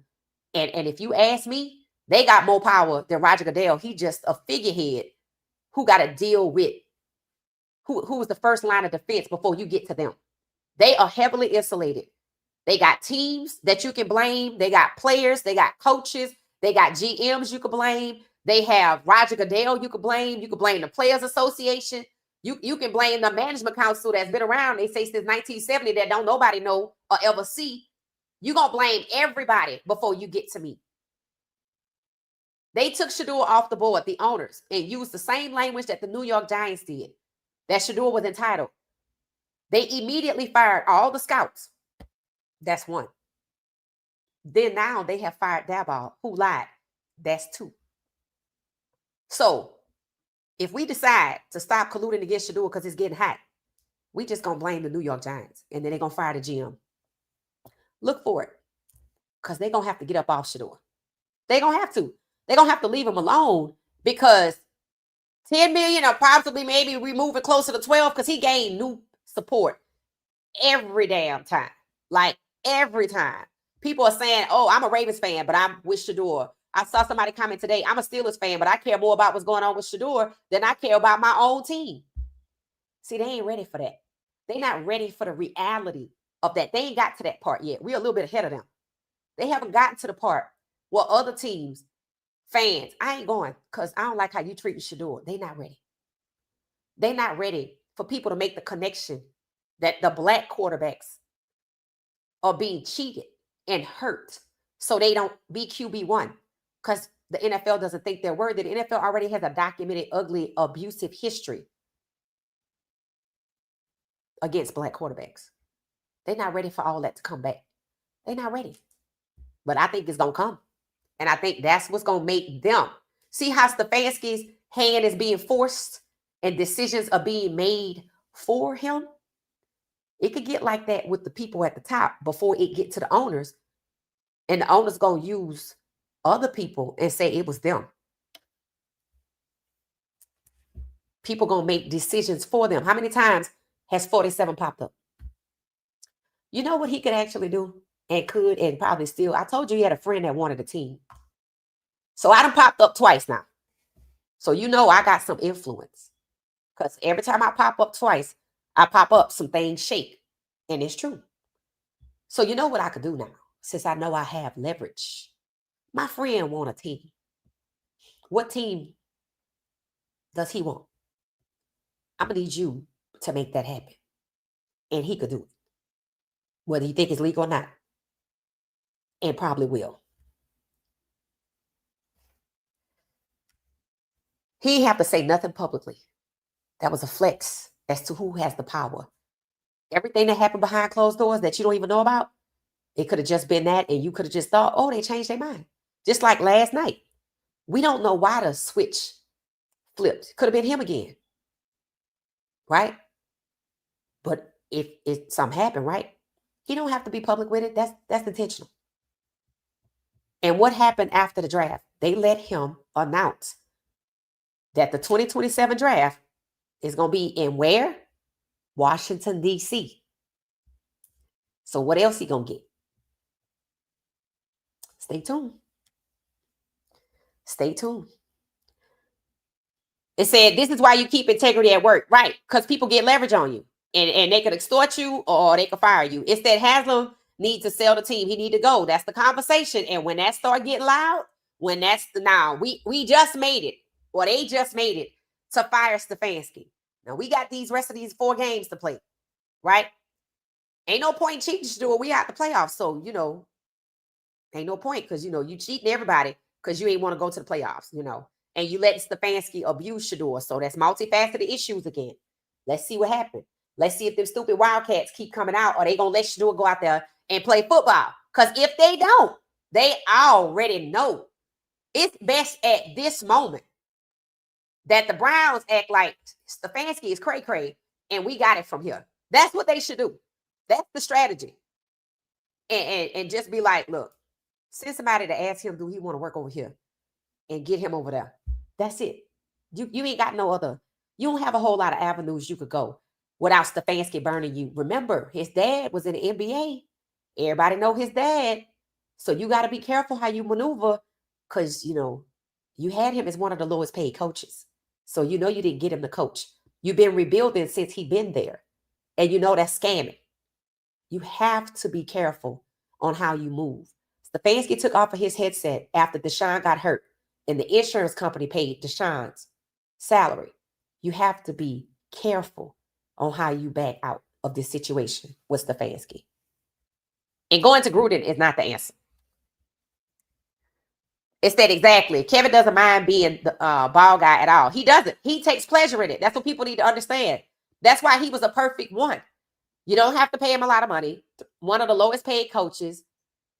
He been rebuilding since 2020. People think he dumb. He don't care. He takes pleasure in mistreating Shedeur. He did. He took his headset off after Deshaun got injured. Mission accomplished. He took pleasure in trying to break Deshaun down to a game manager. He would never do that to a white quarterback, which is why they haven't had one other than Flacco and Pickett. And they knew he wasn't staying.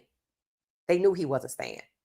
Yep, Kevin don't mind being that guy, the fall guy. He don't mind at all. Peace and blessings, peace and blessings. I feel like they wanted Shedeur whole time, but the play was how to create a storyline where he only get him for $4 million. Right, because I personally do not think at all that it was a coincidence that he went there.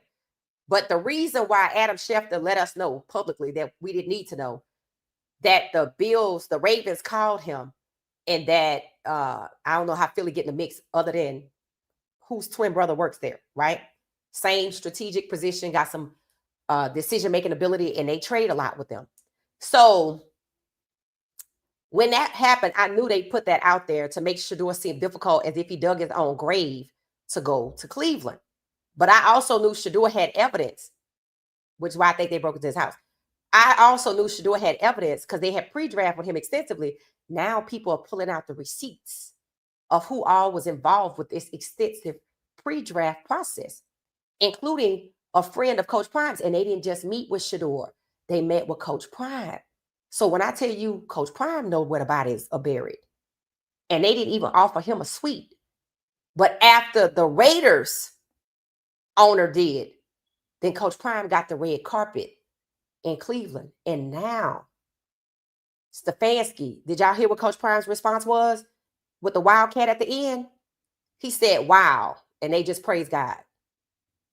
He could have said a lot, but just that alone let you know he's seen a lot of football. That ain't how it go. And then today, while everybody calling for Stefanski to be fired, Shedeur was the starter, pushing Stefanski on an island. Let's see who else gravitates towards Coach Prime. I told y'all it wasn't a coincidence when the Raiders offered him a suite. I'm like, and the Browns didn't? And that's why I'm like, how did Coach Prime know people and has them and they treat Shedeur like that? That's crazy, bro. That's crazy. And Coach Prime was integral in his son's process. You didn't shun Shedeur because you didn't want Coach Prime to be in the process, but I'm willing to bet you the Mannings are involved. And all the little pre-draft meeting that Arch Manning have, you think they're going to let him go by himself? No. They might not even care what he say. Let me just tell you, granddaddy, we're going to get you. See, it's different strokes for different folks. So I do believe that it was intentional to push him out the first round. I think he was going to go undrafted. I have asked myself multiple times if 47 popping up was staged so we could shift and pivot, but they never admitted to it. They act like it was Barry. That's all Barry's good for them, to be blamed for Deshaun, blamed for Shedeur. When he ain't do none of that. I've asked that question multiple times. So if you got 47 in your corner and Coach Prime get a suite with the Raiders, the first owner to show Coach Prime hospitality, and Stefanski still acting a fool, and you stop him mid-game, but at the end, he pull out that Wildcat. And now Shedeur, after calls Monday morning for you to be fired, and now Shedeur is named the starter against I know what you wanted to do, because the media was already going back to that. We ain't seen enough of Dylan. I heard Mary Cabot say it. I heard that Mina later said, and I heard somebody else say it. So I know they was all talking and working together. That's been shut down. So the next game, the Bears will be looking to see, one, if Stefanski will still be employed. Two, if he's still the head coach, or we just going to play ball. Because we already watched him make a pivot. Saying Shedeur name, acting nice, even though it's performative. Then he had to play Shedeur, even though he didn't want to. He had to go along with it. So we already watching Stefanski having to go along with being told what to do for the first time in this whole process. So it'll be interesting to see if he's told, we're going to need you to make sure that O-line is good. And we're going to need you to play ball because, like I said, Shedeur isn't the only person that has evidence about the pre-draft process. So does Coach Prime because he was there. When they came to Colorado for pro day and they went to dinner to make a decision on if they was going to draft Travis and Shedeur, Coach Prime was there. And now you know why he was there. Because a lot was said, a lot was text, a lot was communicated. A lot of people said, yeah, we're going with Shedeur. Now we're going to go back to the drawing board and see if we can get Travis too. And instead, they just stabbed him in the back. And Shedeur has gotten further than they thought. And now Stefanski is being told what to do. So we're going to see what happens in the Bears game. But yep, that's it. Things are changing. And this could have been a plot the whole way to get him for cheap. Right? Because what was one of the first things they said? Barry said, we got him for a deep discount. And Mary Cabot asked, how was he? And they said he felt relieved. He felt relieved and determined. So he was determined to come in and do good. So they felt like they had some leverage over him because they got him for cheap. I think they believe the only way to control Shedeur was to devalue him so he'd be thirsty, like KT Levison, like Gage, so they could get him to do what they want him to do. They felt like had they drafted him number 2 overall, $46 million, he already rich. Just like Stefanski, already rich. So it wasn't necessarily about the money. But I took it away from you when I already proved I was going to give it to you. So now you're in a subservient position to do anything that I say. So they wanted Shedeur to be in a position of being thirsty. So they took away the riches. They took away the prestige that come with the inherent QB1 overall. Remember, people said they wanted to teach him a lesson. They didn't want to teach him a lesson. One, they were openly and actively racially discriminating against him under the guise of we want to teach you a lesson. They didn't want to teach him shit. If he would have went in the first round like Cam, he would have been QB1. And then if he would have went first round like Cam, Kevin Stefanski would have been able to hold him back behind Dylan. And I don't even need Dylan. And I would have to try to win. And I can't injure Shedeur like I injured Deshaun Kaiser. I can't injure Shedeur like I injured Deshaun Watson. I can't let Shedeur go 0-15. That ain't gonna fly because Coach Prime know football, and that's already coming out, right? So we're seeing, I don't want to say a backpedaling. We're seeing a pivot away from all of the sabotage by isolating Stefanski, putting him on an island, and somebody else, Haslam, or somebody else. It could be somebody else over there we don't even know about. I think I heard that Haslam got a son-in-law. I think I heard the son-in-law was in on the pre-draft meetings too. So if that's the case, the son-in-law could have made the call the day of the game, and it's supposed to be Andrew Berry.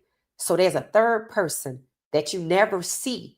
That's the son-in-law that could step in for Haslam and have supreme control. That is really doing Berry's job and telling Stefanski what to do. So you got two people out here circumventing Berry. And the moment that they fired that D. Podesta guy, the moment they fired him, you know what they said? Oh, they think Andrew Berry gonna get that job. You know what the Cleveland Browns announced? We're not gonna fill that position. I knew what that meant. They ain't want him with that job. The chief strategy officer, that's a good job for him. He is smart. I ain't gonna take that away from him. But I know he messed up though. I know he messed up. So it said boycott Haslam's organization until he leaves. That's what people I think are gonna start pushing for if things don't change. It said Haslam is no different than the other owners. It's the only difference is the team is trash. If he sells the team, it's going to another racist. In fact, it could.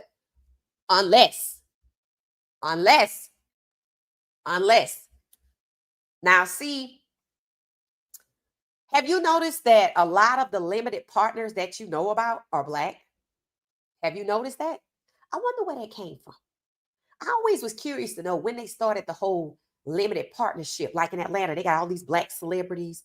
I know they got more Black celebrities than they got athletes. Like they got Dominique Dawes, but she played basketball or football. But like with the Buffalo Bills, they got Tracy McGrady and Vince Carter, right? Y'all know they got Charles Woodson in Cleveland, and I told you why they did that, right? I'm curious. I might need to do some research on that. I wonder what made them do that and why so many of them are Black. Was there an issue and we got to make shit right? It could happen again. There's an issue. It could blow up. The one thing they don't want to ever get publicized, just like the whole race normal thing, you notice it never picks up steam. The media never talks about it. It never goes viral. That they settled a lawsuit for Race Norman off the plantation saying Black people were dumber than white people, and they tried to phrase it on football players, but Black people not stupid. We know you calling us dumb. You know that never really got out. It's like a lid is on it. No matter how much you talk about it, it don't go nowhere. It gets shut down. They do not ever want it to come out that Shedeur was taken off the draft board because the NFL doesn't want 17 Black quarterbacks. What is the NFL's go-to, or what was Cleveland's go-to after the fans started to stay away? You saw them tailgates and who was out there. You see who at them games. You see who wearing them jerseys. You see who's spending that cash. Outcast. Not name somebody. Shit, Post Malone. I don't know. Anybody. Outcast. Charles Woodson, outcast. Andrew Berry's GM, Charles Woodson, outcast. so we don't appear racist. Just like they spend a lot of money to stay off of the radar of the White House, and the White House keep popping up. And they thought they could just send something that way and that be the end of that, and they done popped up again, and they gonna pop up again. Without you even knowing, that could have been the switch. Don't make me have to go public with this again, because then it's gonna be bad, right? Then Congress gonna try to use it as leverage. Notice how people let that shit go. Nobody want to say nothing. They like, okay, we can compartmentalize. Let's keep it pushing. Notice that never picks up any steam or traction. It happens, then something change, and that's it. It don't go nowhere. It don't become a talking point. It don't go viral. It's just like it happened, and keep it pushing. That's because the media doesn't pick it up. The media push what they want to push. So Haslam is in a peculiar situation. He does have a son-in-law that's over there that was integral in the pre-draft process. I do not believe it was a coincidence that Shedeur was locked out of the first round, because people came out and said that was a lie, but that's what they wanted you to think, that nobody had a first round grade on him. Well, after last night, you got more people looking at this. Like, nah, how the hell is that happening? And he the best quarterback in week 2 amongst all, week 14 amongst all quarterbacks.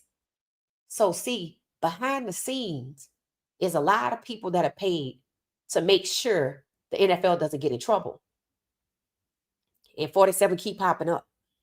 And it's also a system in place to make Black people think we're not racist, so we could keep coming their way. Pay attention. And I think the limited partners have something to do with that. And I wonder if it happened not voluntarily, but maybe after the Colin Kaepernick thing, or in 2020 when they began apologizing to the Black athletes because they didn't listen to the Black athletes, but that's when they hired Stefanski. Stefanski came on board in 2020, right before George Floyd died. The apology could have already been discussed. And once his death happened, unfortunately, they could have just capitalized off of the moment. Because they hired Stefanski in 2020, and they've been rebuilding through 3 Black quarterbacks drafted in the first round. And through that 2020 to now process, they got a 5th rounder who's now out of the league. They got Deshaun Kaiser before Stefanski even got the job, and he was a 2nd round. Shedeur would have been the very first Black first round quarterback drafted by this franchise. And Stefanski will be his head coach. Stefanski has proven since 2020 he can shape the organization to keep the Blacks away from the QB1 spot, the ones that make a lot of money, bring them in to hold, destroy, push them out, whatever. And he thought he was going to do that. He really thought that he was going to do that with Shedeur. And he was proud. And they let him do it. But now he's being vetoed. Now he's pushed on the island. Now an owner gravitates towards Coach Prime. Now the Browns put out the red carpet. You never know. Maybe they sent the Raiders coach to feel out Coach Prime, the owner. Talk to Prime and see how he is. So now somebody else nice. Let's see who else is nice. Let's see what Stefanski do on Sunday. Are we just going to play ball, or are they going to let you keep sabotaging everything? Because the playoffs, y'all you can't go. You're done, right? And let's see if another owner gravitates toward Coach Prime and we find out about it. That's it. Because the pivot is happening. The pivot is happening. Understand that. It's happening. It's that Stefanski knows where all of the dead presidents are buried. There you go. That's it. That's it. And if you understand business, you know what can come of that. The backlash can be severe, and everything can blow up in smoke, and everybody can get ensnared. You think Stefanski don't know that the way Haslam operates and what he is asked to do or let be done isn't being done by other owners? If y'all have pointed out, the Ravens. You think Stefanski don't know that the owners are colluding? Yeah, he know. And I happen to think that's why they went and got him in 2020. Yeah. That's why they've been rebuilding. through all of these black quarterbacks coming out in the first round. And that's why Haslam say with Shedeur on the ground, who he was going to get at number 2, we're going to keep rebuilding for the next 3 years. And everybody know he trying to get to the Manning kid, which means he going to get him at 27 and build for 2 more years to the stadium open. And discard Shedeur like we don't want you. When you start hearing serious conversation out loud from several sources about teams interested in Shedeur, they have lifted the moratorium on the collusion. Right now, they're trying to figure out how to move forward in peace. The beauty of it is, based on who the Sanders are, you saw what happened with Jerry Judy. They balled out, they beefed. Well, they ain't beef. Judy attacked Shedeur. They tried to set him up. But Shedeur forgave him.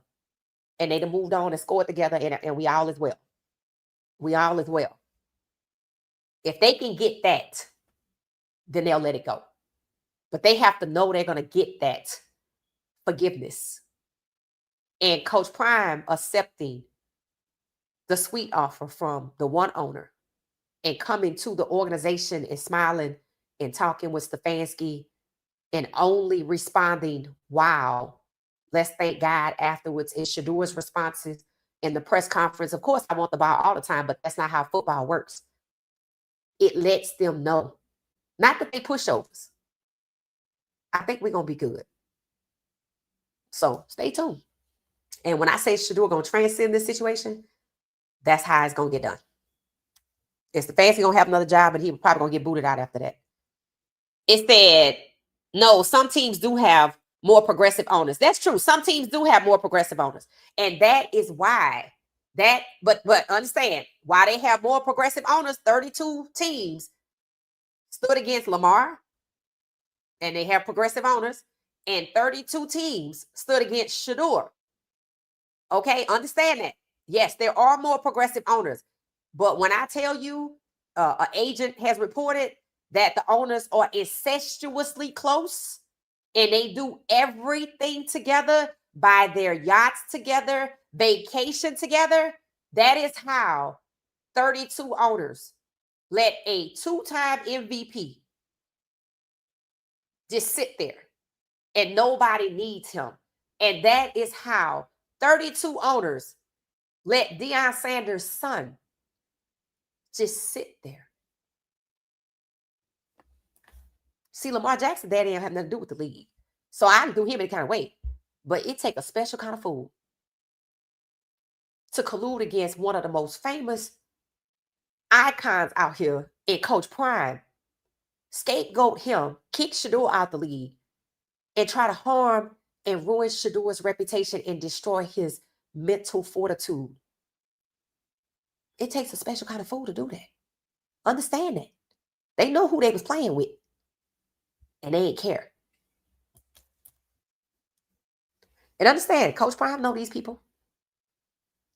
It said they was already eliminated last week. It said 8 wins don't get you a seed. They weren't eliminated. They were eliminated after this game. They were still in it. And understand this, mathematically, you never know what can happen. People are like, oh, they could lose. People don't think they can win all of the rest of the games. The Browns felt like they could win the rest of the games because they rigged every game Shedeur played in. But they've been rigging his games. So you didn't know why the hell they was rigging their games. And the fact that they came out and immediately told you that they were eliminated, the fact that the media didn't even talk about it, didn't even want to use it to get the fans excited, tells you they didn't want to win. They didn't want to win that, and they wasn't out of it all the way. But they are now, apparently. It said there's no other quarterback there for the Browns. Right. But, that's facts. They wasn't eliminated until yesterday. Facts. It is already trashed. He is sacrificing his soul. It ain't over. Kevin Stefanski said he'd make all the calls. He sure did.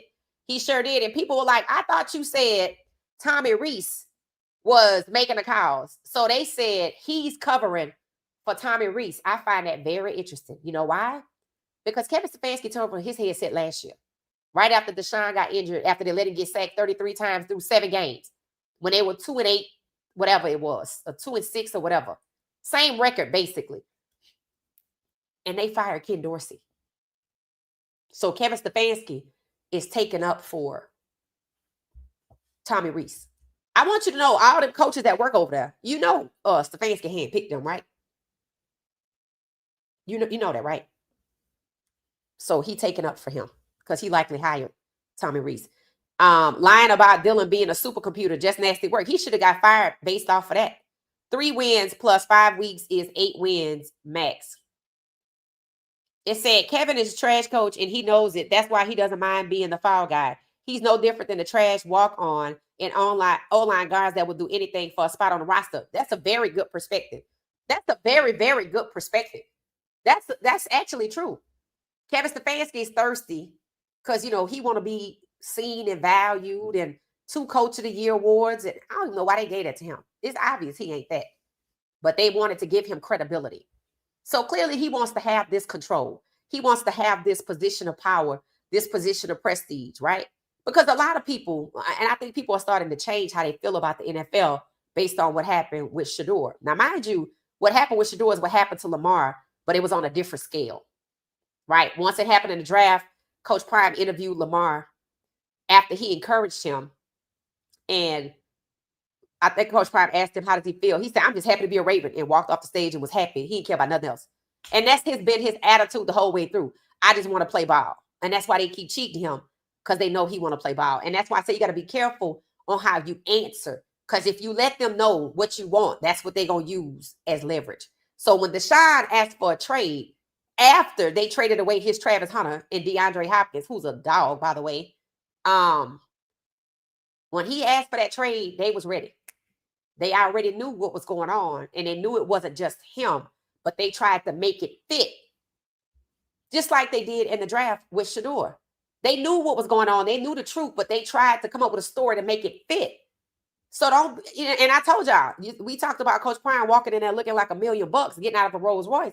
I said, these people keep playing, and he gonna own that goddamn team. Because one of the things that can happen is just like we're seeing all these Black limited partners pop up for whatever reason. I don't even know what the reason is outside of Charles Woodson. The remedy for a situation can be, you're going to need to get your first Black owner or this shit going to blow up. Okay, you know what? We want to push somebody out. And they're going to decide who to push out. They're going to decide who to push out. Hey, you know, we're going to have to buy you out. And then they're going to go get a Black owner. And they're going to try to control that person, but they're going to do it for optics. Because if you're paying attention, whenever they need something for optics, it's to try to make Black people think we're not what? I heard somebody from that 92 station say today, I was impressed with Shedeur. I like what he did, but I don't like the Shedeur Sanders fans. I said, if you don't like the Shedeur Sanders fan base, who is cheering for Shedeur while his head coach is sabotaging him, you don't like accountability. And that one getting a little traction, because that's true.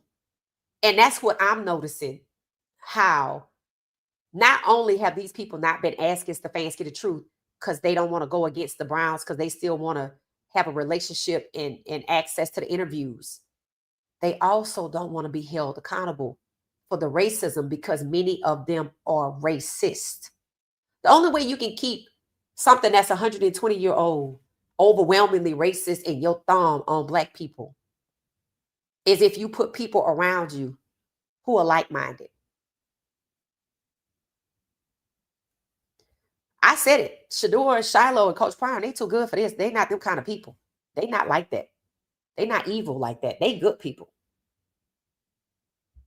Maybe this is what it begins to change.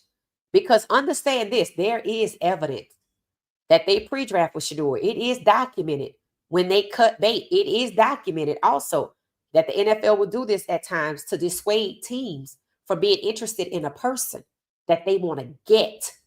But I see the Browns using it to make everybody think, and they did, that they were getting Shedeur so they could go on to other candidates. And when everybody was set, and you know, they know because the owners talk to each other. You got your QB? Yep, we got this one. You got that one. Everybody got a quarterback. All right. Cut Shedeur and go to Dylan. And Stefanski, you get to have your way. And then there was a phone call. That was karma, in my opinion, because Tomlin was going to draft Shedeur. And he said there were these phone calls. And we had to listen to these phone calls. And the other person was still there. And we chose him. So that tell you they intimidated the Steelers by way of Mike Tomlin. It took his power away from him.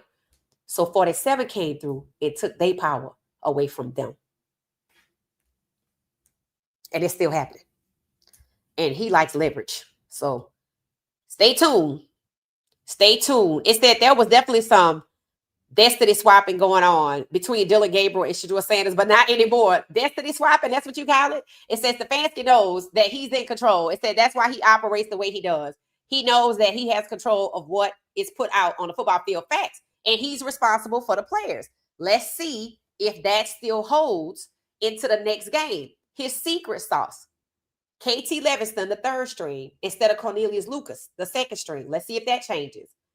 Keeping Wyatt Teller on the bench and keeping Tevin Jenkins in the second string.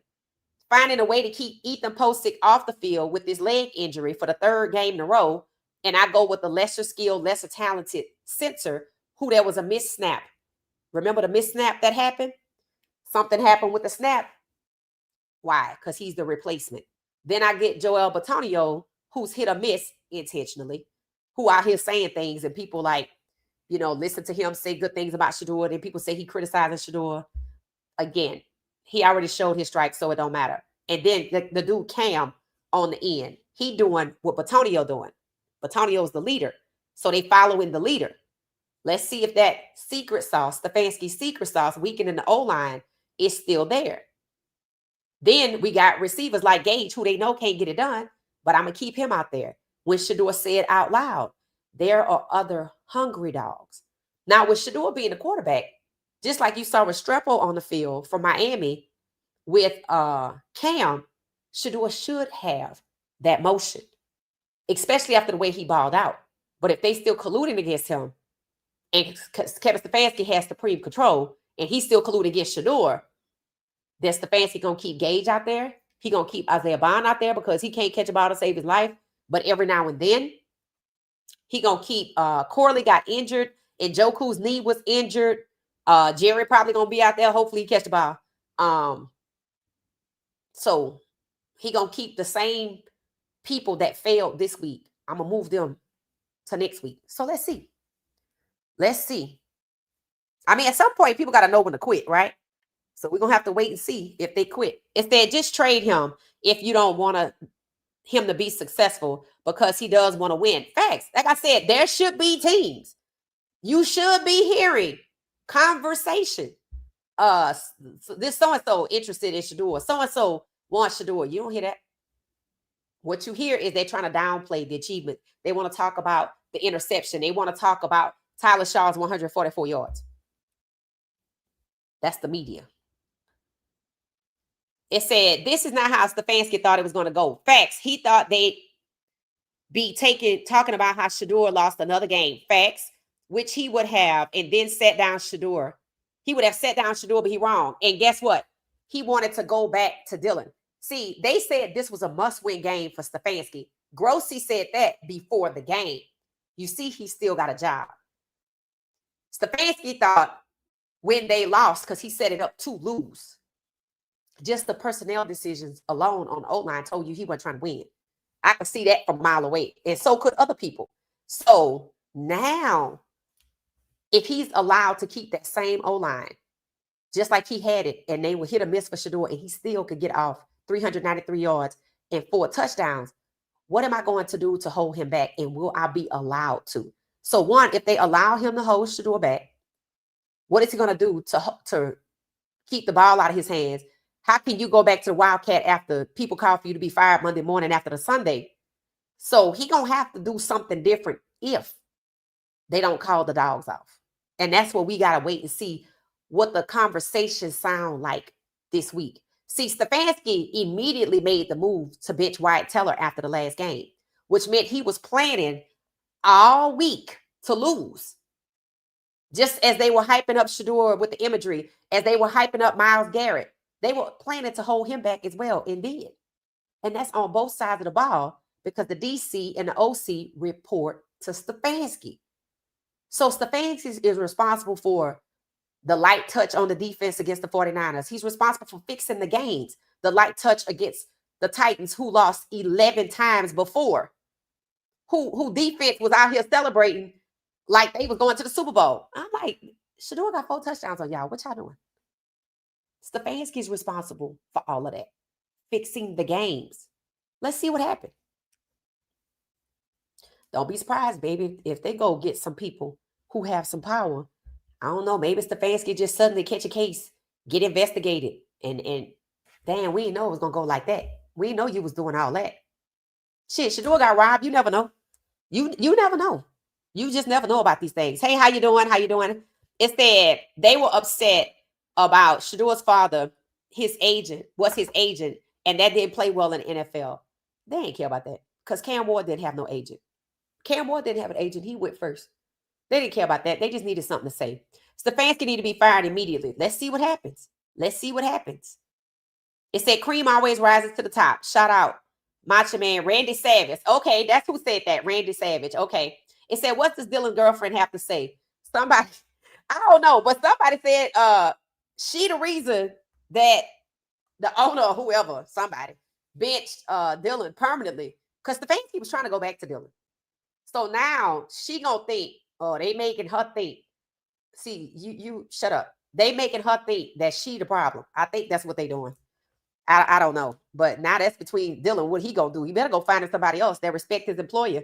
Because that's crazy. That is this man's employer that's paying the money for you to put your name on side of his bag. I don't even care if you got your own money. The point is, he probably paying for something. He that's his livelihood. No, I don't care if you drive buses for a living. You don't go out here on the internet and start berating and hoping that your boyfriend's employer fails. Who does that? Who does that? But it shows you that Dylan was not the organization's choice. That was Stefanski's choice. And I'm telling you, they're making it look like everything Stefanski has been doing is Stefanski. Yep. Including losing that game that could have got to the playoffs. And understand this, if those fans could organize people hanging back and not showing up to 30 minutes before, leaving those seats empty, they probably already got wind that they was headed to the playoffs and Stefanski threw the game to lose, and Shedeur could have won because they already saying, we got our franchise QB, Shedeur is him. See, money talks, right? It said, now Stefanski is up against the wall. Facts. Because the head office is witnessing how he balls out and the greatness he's got. Stefanski is a big hater. It said, I'm calling sabotage for real. You right. You are definitely right. You are definitely right. It said yours wouldn't bend a knee to Manning. That's why I think they was and he didn't even do nothing. He didn't even do nothing. I'm like, the coach made that decision. So Sarkisian came out and said, Quinn Ewing's gonna be the quarterback. I don't give a damn what y'all do. And I was like, they're gonna try to fire him. But he still worked there. He still worked there. So, you know, it's gonna be interesting. It's gonna be interesting to see how this ends because the story is evolving. Because we're at a pivot point. Stefanski on an island, they vetoing him. Shedeur's for the rest of the season, so no need for Stefanski to come on out and to be double talking. They are attempting to break Shedeur, but he knows it. I think they might have to let that go. But you're right. It said, I'm wondering, was the front office in on sabotaging the Shedeur Sanders? It said, there's no way Cleveland should keep Kevin Snakes as a coach. I believe so. I think everybody knew. Like I said, the corporate messaging, all of the unity and pictures of Shedeur and opportunity and freedom, all of that's talking to us because, you know, that's opportunity, equality, freedom. All of that's for us. Outcast, that's for us. If you see the tailgates, we out there, right? You know, I see a lot of the influencers, Black, you know, a lot of people I see, you know, that's for us. So see, what Stefanski doing is not going to bode well. Because Shedeur got too many eyes watching, white and Black, it don't matter. All nationalities, right? And people in other countries. So Stefanski's services don't fit with the Browns, with Shedeur, and they have to be willing to let go of a franchise QB that they got for $4 million. I would let Stefanski go in a heartbeat before I let Shedeur go. And I only got him for $4 million. Now, we're going to get to the run me my money chapter. But just for right now, if we on paper, I got him for $4 million and he can help me win, and I pay you $3.5 million a year, and you gonna help me get in trouble. So I'm gonna get your ass out of here. Yeah. They working on it. They just got to go about it very strategically. It said, Bucky Sanders said the rejected will be respected. The beginning of the season. I totally agree. And you know what? It's happening. It's happening. It said the Wildcat ain't working. No other team ain't running that type of play. Right. And here's the thing. It's not like you keep using it. You're overusing it. And when you do use it, I know what the hell you gonna do. So it's stupid. And I don't even like that word, but it fits. It's stupid. It has no, that's why it keep failing. You keep using it and you can only use it like once. And Quinshawn ain't no quarterback. Did you see what happened with that? People was like, what the hell? The fans were like this. They were in the stands like this, freezing cold. Like they were watching a horror movie, like, oh my God, what is happening? And everybody talking about it. Shedeur got you down there. And you gonna take him out for the 2 points? They're like, why the hell did you just kick one extra point? And because they were like, you didn't even need to do a 2 point. I said, because he was increasing the difficulty, the degree of difficulty. It's harder to do a Wildcat, just like it was, in my opinion, if you have already used it. And when you think about it, already failed earlier in the game. And when you think about how the game started, it wasn't even midway through the second quarter before the internet started jumping with messages saying, what? Do you have any other plays other than run, pass? Which meant he was using the same stale Pat Schumer playbook to basically keep Shedeur in quarterback jail. And once that conversation started going viral, switch like a flip like a switch. And we talked about that. Well, damn, somebody made a phone call.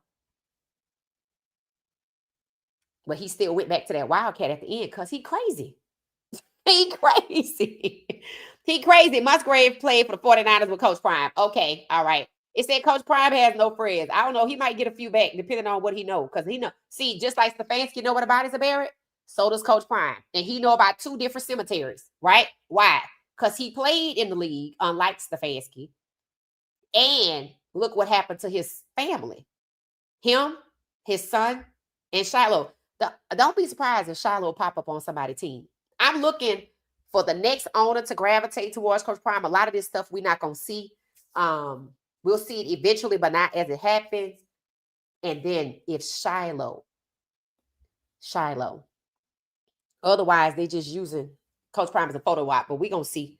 It said everyone in that facility is complicit. Absolutely, because everybody got the email from the NFL about Shedeur Sanders' phone number, draft phone number with the waiver wire attached. So they was all making fun of him. It said, did Musgrave refer Schumer? No, they said it was Zimmerman, the dude from Dallas. I sacked Coach Musgrave at Oregon. What? What you mean by that? It said we would have never got to see Shedeur play if Dylan hadn't gotten a concussion. Dylan didn't have a concussion. Dylan didn't have no concussion. You was gonna get to see Shedeur play regardless because he was gonna have to play before the season ended. I personally think it was always a plan to cut away from Dylan. The messaging supposedly that Stefanski said was conveyed to him was winning matters.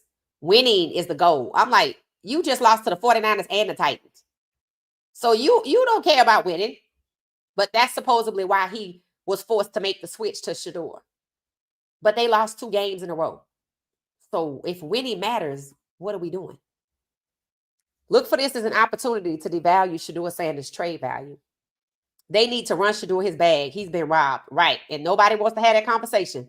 Instead, 12 showed he was worthy of being the franchise QB in his 3rd start with no reps. If he's not cerebral, I don't know what he is, right? And people are using that word today. It said, the Browns totally agree. It said there's no telling how many other players they did this over the years. That's the can of worms it opens up. As people begin to make the connection to what's happening with Shedeur is the same thing that's happening with Lamar or vice versa. They're both being cheated. They're both being harmed. The thing we ain't seen with Shedeur yet, and hope I don't never see it, is what we saw with Lamar that I know happened to Anthony Richardson. Hurt by your own O-line. Oops, a clumsy mistake. The guard falls on you, dislocates your pinky. You need your hand. If you're a quarterback, that's what happened to Anthony Richardson. Somehow they said before this game, Lamar Jackson's guard stepped on his ankle. So I was saying Shedeur need to look for number 75 to fall back, and he fell backwards. I don't remember which way Shedeur was running, but I'm pretty sure it was to the left. Because, see, everybody know Shedeur, having gone to Colorado, he ain't got to run to the right. He can run over to the left and still throw it. But if I got Batonio over here and Cam over here letting people through, with the players coming through like bulldozers, and Batonio falls backward just like he fell forward, and Shedeur's behind me, he going to get caught up. So Shedeur got to stay safe through the next 4 games. Look for the play. While it seems that they're pivoting towards him, it could be more posturing. It said, I don't believe that concussion ever happened. I don't either. I think that was a lie. Paint the picture. Thank you. I think that was a lie. It said, where's the players union? Tied up in legalities, tied up in investigations. It's not too late to celebrate now. No, it's not. It's not. It's not. It's not too late to celebrate now. It said he can't fire him. Stefanski knows way too much. Agreed. And has enough info to take down the whole league. Yep. And guess what? Remember who his father is. These people know each other. So it ain't going to be as easy. They're going to have to come up with a plan. Haslam need to set Stefanski up for failure. That's probably what's going to happen. It's probably going to be some extraneous third party, I got to resign situation. That's what I'm thinking. Because I understand they got leverage on him too. So see, I could collude with you or I could collude against you.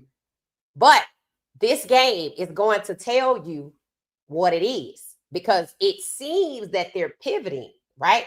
But I already pointed out that they really posturing. So they're posturing to make us people think they're not what, while they're simultaneously putting Stefanski on an island to absolve themselves of his behaviors, to say, we don't know nothing about that. And then he could possibly have a third-party situation happening, and he got to resign because I don't think no other team going to really want him, because don't make us take him. Just figure something out. And then over here, am I gravitating towards Shedeur? The plan was always the case to put you out here to ball out for $4 million. And when the Manning kid come, I'm going to just trade you, or am I still going to sabotage you? And I'm going to get in a Gruden. And I'm just using Coach Prime to make myself posture and appear not what?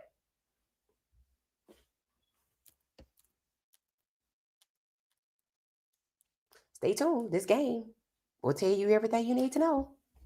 If Stefanski's allowed with that stupid Wildcat, if he's allowed to put Shedeur in QB jail when the team came out and said Shedeur is a QB for the rest of the season, you would think with the imagery, if we see another poster with Shedeur, or the other one's still up there and they just changed the team label or whatever, the corporate messaging is Shedeur. But that could be posturing. So we're just going to have to wait and see. But you can also listen to the messages coming out during the week. Listen to what, pay attention to who's injured. Pay attention to who's supposed to play, right? It said they need to transfer him and then make him sign a disclosure, right? Because that's what companies do. You know what? We gotta open it, and it's gonna be a promotion. We gotta open it in New Jersey, and yeah, you know what? In Maine, and way up there. What, can't nobody see you? And yeah, you're gonna get a pay raise, and we're gonna move your family and everything. So maybe they'll ship him to the Buffalo Bills, someplace he probably could breathe a little bit, because I think they got problems too, like that. See, a lot of these franchises, yes, they're progressive franchises, but they're also, while all the owners stick together, the people that do the work and this, that, and the other, they're not all the same, right? That's why a lot of, I guess, current coaches came out and said they have no idea how Stefanski still got his job. And that was before this. That was in the summer. So instead, I know a little HR, they need me. Yep, they sure do. They need you. They sure do, Amber. It said Shedeur played Caleb Williams at CU. Yep, this is going to be another rematch from college, right? So everybody's talking about how exciting the game was. The funniest play of the game, y'all. 270 or 210 people hit the like button. Please take a moment to hit the like button and hype me up. Hype me up. When Cam Ward, when Greg Delpit, number 9, jumped or tried to jump on Cam Ward. Now, if you look at the body type, Cam is a bigger guy than Delpit. Delpit was trying to put his legs around Cam Ward's waist. Cam Ward took him and mushed him down like an ant. Like, get the hell off me. That was the funniest play of the game. And somebody did like a voiceover to it. That was so hilarious. I shared it on my IG stories, so y'all can go over there and look at it. It is hilarious. But the game between those two, I thought was good, right? Again, I thought Cam would have been more high flying, but it snowed in Nashville too. So I don't know. I don't know. It seemed like they got him in a box a little bit. But they did let him get warmed up. They did let the running back do a lot. I just think that's been how they've been playing the whole way, kind of conservative, run the ball, stuff like that. Because they say he threw 143 passes or something like that, 173 or something like that without an interception. And he threw his first interception in this game. So if he's been so consistent with no interceptions like that, I don't know why they have him in a box like that. So again, Cam got the same problem Shedeur got. They just going about it a different way. It said Acho tries to play both sides, which is the worst of them all. It said choose a side, bro. Right? And people, I'm like, if you don't read comments, I understand why you keep going down this path.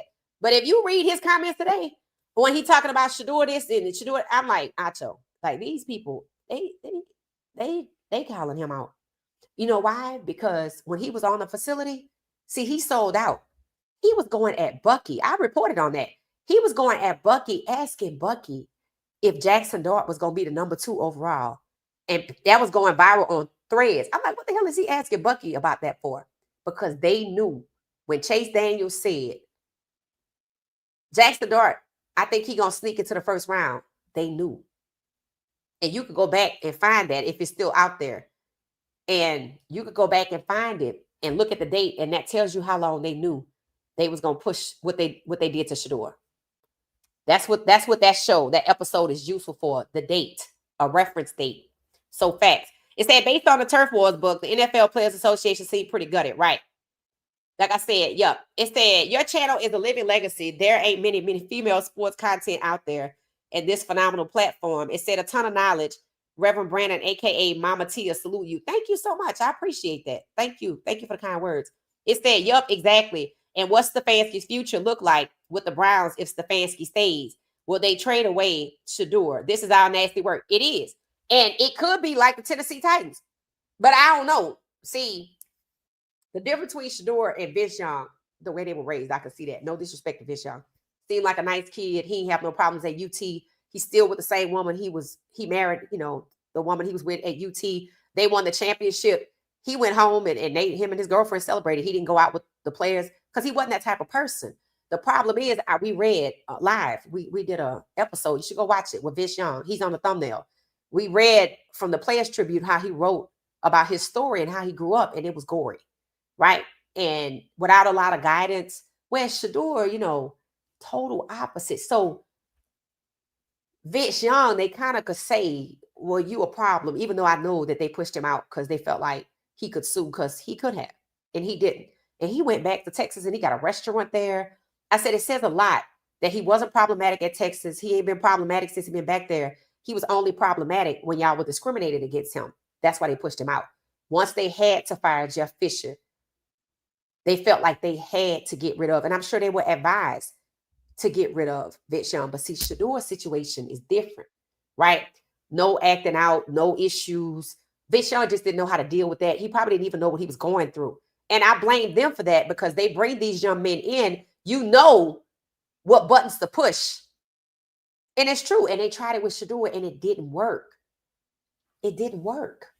And he not a Deshaun. He don't have this situation. So yeah, I think they broke into his house to try to get something because their plan probably was to play mind games with Deshaun and Shedeur next year.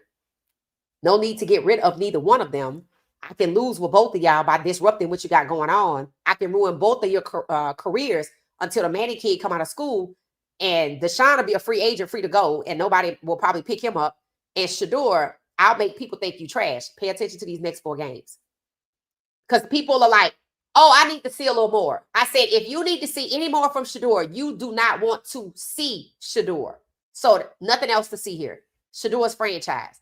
Now the Browns, it's on them to prove why they don't want him to be the franchise. So they're going to either have to make some shit up or make him look like trash, and people going to see through it. At this point, they should realize every move we make going forward, we have to make in mind with 12 million people probably watching us. So we got to move different. See, they was making all these decisions regardless of the fan base. But now, last week, they was talking about the fan base. This week, they talking about the fan base. They weren't even talking about being in the playoffs and what the win-loss scenarios look like.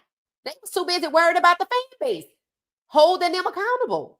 That's what matters to everybody on in that orbit now. What people think. So Bucky gonna keep filming. Shedeur gonna keep playing. We probably gonna keep seeing Coach Prime pop up because it's off season. I don't know who else gonna be doing a halftime show because we don't ever hear nothing about it. Ain't no telling. You just gotta see what they gonna do with Stefanski for these last 4 games. Are they gonna let Shedeur be the franchise QB he is, whether they name him that or not? Are they gonna let him go out here and ball out and be a competitive sports team for your fans, right? Let's see. We're just gonna have to see. But you can listen to the messaging coming out this week to kind of see where it's gonna go. Instead, I saw those shirts and rolled my eyes. Yeah, if you watch videos of any on-field videos, you're gonna see players in shirts, like brown shirts that have beautiful messaging on it, but that's just posturing based on the way Stefanski's allowed to sabotage Shedeur. And everybody's calling it Stefanski need to be fired, and now everybody's calling it sabotage. And you don't hear nobody doubting the sabotage. They just not talking about it. It said he want to lose, of course. He don't need Shedeur. Facts. And Shedeur need to be able to move on.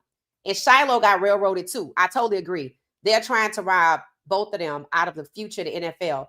They were trying. Let me tell you what they were trying.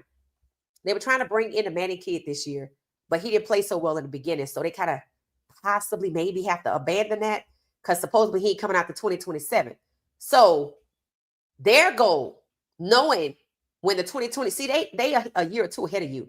So their goal was in the 2025 draft to shun Shedeur, Shiloh, Coach Prime, because I got the Manning kid coming out in 26. And I'm going to have Peyton Manning, you know, the Manning's all in all the commercials. I don't know if you noticed, they back in some commercials. They be on the broadcast. So they had already had this plan that in 2025, we're going to shun the Sanders because Shedeur coming out. And that's okay because we're going to start hyping up the Manning kid. Remember when the season started, that was a big hype train in the NFL about who was going to win the Heisman. And it was supposed to be the Manning kid. And people was like, hello, pushback. And then he didn't do well. And then the decision came out, he ain't coming out. And I'm like, don't be surprised. Don't be surprised. Even the Cleveland station was tracking the Manning kid games. And I heard Rizzo say he was thinking that Haslam going to call up a player with league experience. He talking about Peyton Manning to get him to come or operate the whole show. So they shunned the Sanders. That's what the goal was, but it's backfiring. Just like it's backfiring about the Manning kid at his career, and he can't win the Heisman. If he don't win the Heisman and he ain't doing good, how can I get him in the first round? I have to sneak him up like I did Jackson Dart over Shedeur. I already used that play. And the fact that they shunning black players in the first round, you're going to have to shun another white player, and you might face some resistance. Like he did Quinn Ewers, and his family called out collusion immediately. And he got an endorsement to make up for some of that money they robbed him of immediately. Got to be careful how you move now. Can't use the same play from last year. You can't pitch yourself against white people because, you know, they don't feel like we going to sue your ass, right? You already ran that play last year. So you got to regroup. And that's all they could do. And you got to think about 12 million people when you decide what you're going to do next. They might as well just let it win and just let it be. It said if Stefanski didn't sabotage Shedeur, they will be in the playoffs. Right. They will be in the playoffs. And that's really on Haslam because Haslam said in September, it's documented. I read it. And it was an ESPN article. Yeah, we'll probably rebuild for the next 2 to 3 years with Shedeur on the ground. So this is Haslam, which is why he got to be careful because Stefanski is just all too happy to follow orders. That's how Stefanski and people, that's how they going to play it.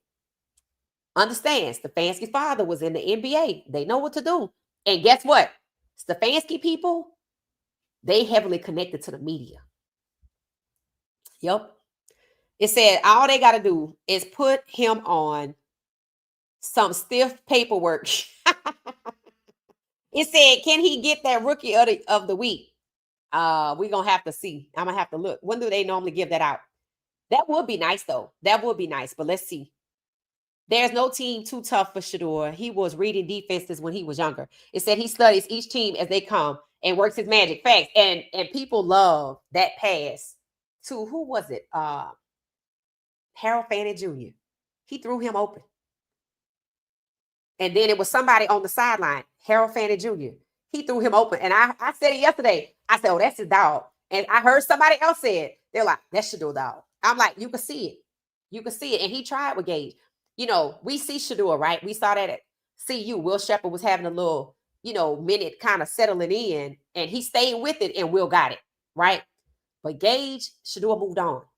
He moved on. But now the Bears, and then it is a rematch. And we get to hype it up as a rematch, you know, Caleb versus Shedeur from college. The Bears know he don't have a lot of options regardless of the reason. They know Harold Fannin Jr. and shut down Quishon Junkins. So it's going to be interesting. It's going to be interesting. And Shedeur know that too. So it said, Chad Ochocinco said it last night. Haslam is doing all of this. Oh, really? That's another person. Remember last week? I told y'all one of them big other people that be writing all the time that I thought was connected to the NFL that I'm pretty sure it is, said that Mike Florio, he said the Browns going to be the Browns until Haslam is gone, or the Browns will always be the Browns because of Haslam.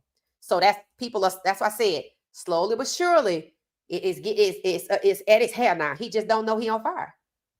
And he might, might be why we're seeing the pivot, but he moving slow. It said he was hot. It said they will have to send Kevin somewhere good to promote him. Facts. It said Simple Nightcap was on 3 hours last night. What? It said Shannon Sharp requested loud for DOJ. What? Shannon requested for the DOJ? What? I heard Shannon today, though. I thought I heard him say when he was talking about Stefanski, but I don't know what day it was. He said, I don't want to say it's sabotage. I'm like, Shannon, it is sabotage. Just say it. But if y'all saying he called for the DOJ, then maybe that was another clip. But he was talking about Stefanski. He was talking about the Wildcats. It said they may have to do some motivational tactics to get him to sign it. That's what I'm talking about. It said, no, the motivation is the exposure of things he's done. Hands dirty too. Right. That's why I said that leverage work both ways. That I might know what about it, Barrett, but since you decided to volunteer, we're going to have to come to a mutual agreement, or you're going to have a family emergency and you got to resign. It's more them than it is him. Understand that. It said Musgrave was on Super Bowl winning team with CP, Coach Prime, and Coach Prime told the coach how hard Musgrave worked and never got in. And CP told their coach to put him in for plays, and the coach did. CP proudest moments. Well, hopefully he been over there. I'm like, how is it people like that though can't do nothing? I don't know. That's just kind of weird for me. But I happen to believe that might be why he knew Shedeur was getting in. I still want to know why Bucky wasn't there. It says Shedeur is too smart. It said always believe what they do and not what they say. Right. And he's smarter than they give him credit for because they think we all stupid. Totally agree. It said, are you a full-time streamer? Yes.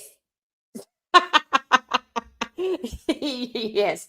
It said the Browns are looking to tank and trying to hold back Sanders. Yeah, okay. I don't know if they still tanking. We gonna see though. We gonna see. We gonna see. We ain't gonna debate about that.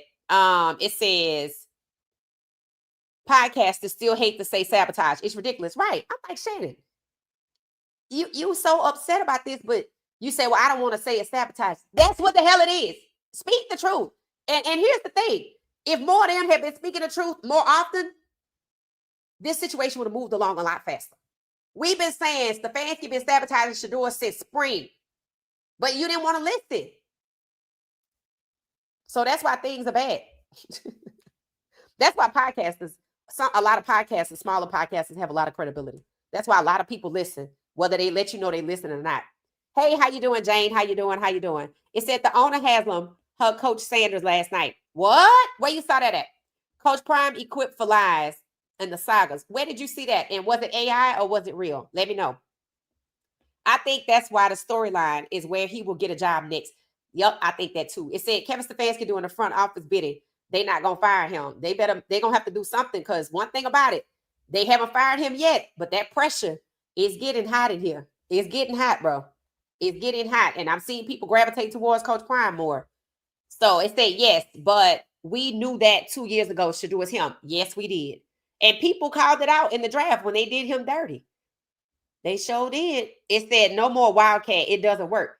Thank you. I'm like, bro, don't you bring that out this week. Like, that don't even make no sense. You just trying to circumvent Shedeur so he don't get no touchdowns. We know what you're doing, because the Wildcat, Shedeur can run in a touchdown. They don't want him to do that. Because why? It counts to his totals, and then he went and got it anyway. And then he got the start for the rest of the season anyway. It said platform forms one up on live I've never seen. Oh, you're talking about a platform. We're talking about robust reporters. Your channel is climbing. Bless God. Thank you so much. It said all of the podcast folks now saying they were duped, lied to from the beginning. Even those that saw the summer practice and saw Dylan was bad. Don't believe your lying eyes. Excuse me? I'm like, the stats prove that Shedeur was better. See, you know what they wanted to do? They don't want to admit they intentionally went along with the foolishness. They don't want to admit we doubted Shedeur. We weren't rooting for Shedeur. We're part of the they want me to fail. When Shedeur said they want me to fail and it ain't gonna happen, people didn't believe. That was like, huh? They thought he was just talking. This kid went out here and now he the second best quarterback out of 32. And if he'd have started the season, yes, they will be in the playoffs. And if you did all of this to avoid him becoming a franchise quarterback so you could pay him $46 million because you want to pivot to the Manning kid in 2 years, so you ain't want to get Shedeur, but you got it for cheap, you did all that for nothing, because we know he franchised. So you're going to either have to move off of him, because the pressure is not going anywhere. See, they think I could bring Outcast. I could bring in Coach Prime. I can put a post up of Shedeur. I can put some inspired change with equality, unity, and freedom and all that on the back. And Black people will just let it be. No.